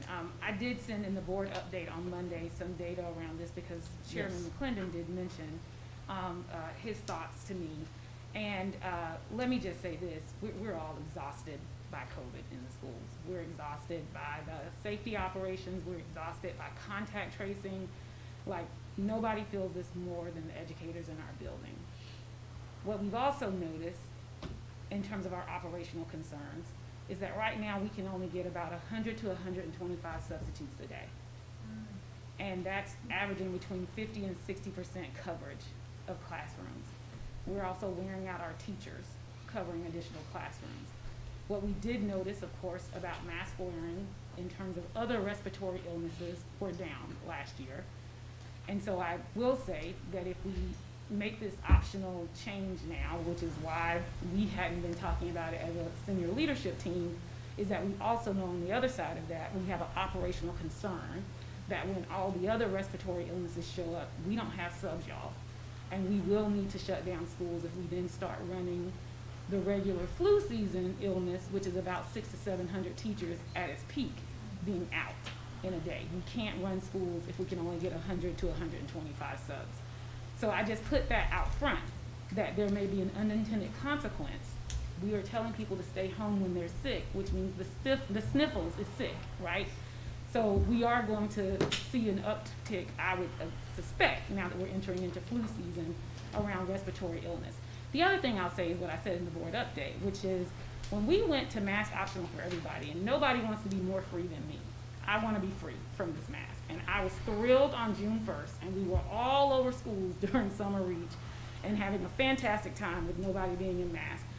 June 1st, the 7-day average of new cases in Hamilton County was 18. 18 daily new cases. We're at 82 today. The doctors that sit on our reopening task force sent an open letter to the community. I think it was on or about August the 9th, right before school was opening, where they recommended a 5 per 100,000 7-day average, which will be around 20, which is where we were, where we all felt very comfortable and free. The other thing I'll say about the vaccination rate, we are very proud of our staff to be 70, 74% vaccination. You're right, our staff has really stepped up. We tried to protect each other and our kids, but our school community is staff and students, and that's about 50,000 souls that are in our buildings every day. And when you consider the 50,000 souls, knowing that children 5 to 11 aren't even eligible for vaccination, children 12 to 18 are running at 30 or 40%, we are nowhere near 70% covered in vaccination rates. So again, my view is that, to the point, the board has historically entrusted administration to try to make these decisions. I think what we've been is cautious, trying to be cautious even though we're all exhausted. Like, if I could stop doing all the COVID protocols tomorrow and not think that there would be unintended consequences, I would, because we're all so tired of it. But I don't see evidence yet that we can do that. And so I just say to the board, as I said to you all in the board update on Monday, the board can make this action. When I was asked about it, I think I gave you all my rationale in terms of why we're not discussing this action, and that even the school data on Monday would be artificially low because we've been out for a week in fall break. And so I think what I said to Chairman McClendon, at least let's wait and see for a week or two what's happening post-fall break in terms of what cases look like and what's happening with community spread. Because my hope is it's declining like at a rapid pace. We might be back at that 20 daily case average, which would put us squarely in what the recommendation is from the doctors on the task force. So again, I know it's the board's pleasure. I'm giving you the rationale of why administration hadn't moved on it. Well, actually, Amy. Mr. Wingate. Oh, sorry. I was just Yeah. going to since she was talking to me, I was just going Okay. to comment back. I was just one of my questions was, like, where would we be today if we still had the tracker? And I think you just kind of hit on it. So Yeah, it's more about, right, the 20, we would be in the quote unquote phase 4, where we want to make sure we're less than that 0.1%. And again, we do know we have vaccination as a key mitigation strategy. I don't want to imply that we don't see that we have protection because many of our staff are vaccinated. But I do want to follow the most recent advisement from the open letter of the doctors that said 5 per 100,000 is when you could really back off of masking as a mitigation strategy. And we're almost there. We got there in June. I hope this is the worst last wave we have, but we're not there yet. And I don't want it to be premature, and then the next thing you know, we'll be reading about the Zeta variant, God forbid, and hearing about another wave that we didn't anticipate. Mr. Wingate. I think Dr. Towns addressed it. I was going to ask, obviously I was not here on Monday night, but so you did bring up the question to the administrative staff about, do you think there's an opportunity? Not on Monday, but me and her. I think, well, it was Monday, but it was me and her conversation on Monday. About? It wasn't discussed in the agenda session on Monday. Okay, but what I'm saying is, so the question was asked of administration, do you think there's a possibility to be able to make masks optional? And then you got a definitive answer that we don't think that's an option right now. Okay. I just, nobody wants folks to be out of masks more than I do. And You know, where I work, they ask us to wear a mask, so I wear a mask when I'm at work. Most other times I'm not going to. But what I really struggle with, and I've said this before, I just don't think it's wise for this board to enter into the space of making medical and community health decisions. I don't think this board's qualified to do that. I think you're gonna step in a rabbit hole when you do that. And I think numerous boards around this country have stepped in that rabbit hole. And again, nobody wants to be out of it any faster than I do. What I know is for all of the mask drama, and that's what I'm going to call it, and I said that before, that's gone on for the last year and a half, this school system has been a leader in having kids in school, panties in seats. And I'm just telling you, as much as I want it all to go away, I just don't think there's anybody sitting here that's qualified to do this. And not only are you not qualified to tell somebody when they can take a mask off, then you're going to step in the poop of having to tell them when they got to put it back on. And now you're going to become the expert of when you put a mask on, when you take it off, when you don't have to wear it, when it's optional. I just don't think there's anybody here that's qualified to do that. And it's just my 2 cents. Ms. Thurman. Yes, I have the update. It was October the 10th. Student cases, 10. Staff cases, 11 of October the 10th. That was the last, I think, the one that was sent out by Dr. Towns, sent to us. We did get the update for today. It is 67 for student cases today. 67 today. For student cases? Yes. Do we have the staff cases? Yeah. We're getting ready to grab it, but It's fine. 67 student. We'll get the staffs. I'm sorry, go ahead. Okay, but that's the one I was looking at. But to mask up for the flu, we've never masked up for the flu, ever. And if we're gonna mask up for everything, we're never gonna get, I mean, it's like, it's ad nauseum. I mean, it gets to the point that it just gets to be crazy. You know, stomach bug, you know, it will never end, because kids are all the time getting something. And you say we've never seen anything that said that going without mask work. I'm just gonna say one word: Florida. They've been doing this for a long time, and the bottom has dropped out of their cases, as have in Ray County, no mask. And I haven't seen it. I think that their numbers are probably about like ours. So I'm like I say, I just say there's no evidence. I think there's lots of evidence around if we look. Mr. Walker. I apologize, we'll be brief. Correct, Joe, we're not medical, we don't have that background to be able to make those decisions, but my vote is based on allowing those teachers and staff to make their personal decisions. It's not me being the doctor, it's not them being the doctor, but it's time. It's just time. Ms. Jones. I haven't had a faculty or staff member to ask me to not wear a mask. And people pretty much know where I stand with this from a professional level and from a personal level, having lost a lot of people in my life due to COVID because of the effects of what it has on the African American community.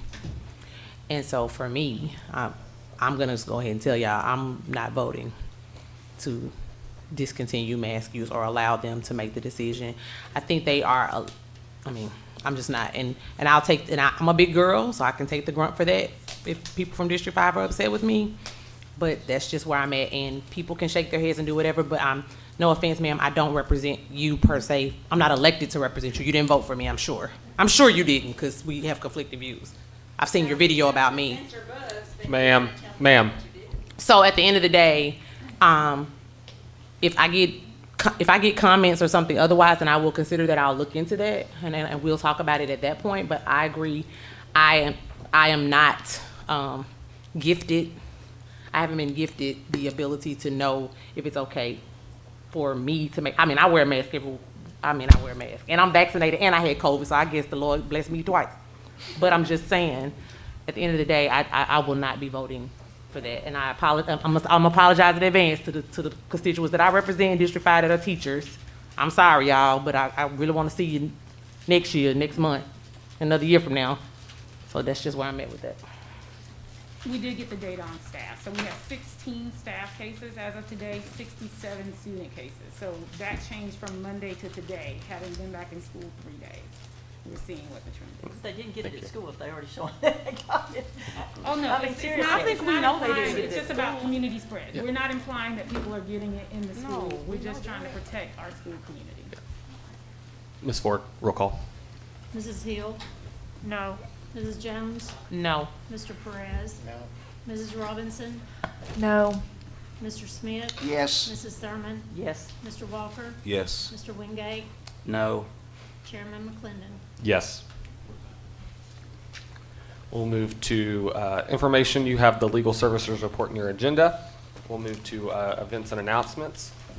Report cards will be sent out October 22nd. We'll have parent-teacher conferences through October 25th and November 19th. We'll have a board agenda session on November 8th at 5:30. We have a remote day on November 10th, and then a board meeting on November 11th. And again, we will have a joint meeting with the County Commission on the topic of redistricting Tuesday in this room at 4:30. Hey, Tucker. Tucker. Ms. Jones? Thursday, October the 28th at 6 p.m., Commissioner Kathleen Jeter, who is the Commissioner for District 5, is hosting a redistricting meeting about the County Commission redistricting, and that's open to anyone that lives in Hamilton County, but it will be held at Barnett High School at 6 o'clock. Any other announcements? I want to make sure that people Dr. know Jones. we're having another vaccination and booster event on Saturday at East Ridge Elementary from 9 a.m. to 11 a.m. Well, happy birthday. All right, Today's thanks. his birthday. We will adjourn. Today's Oh.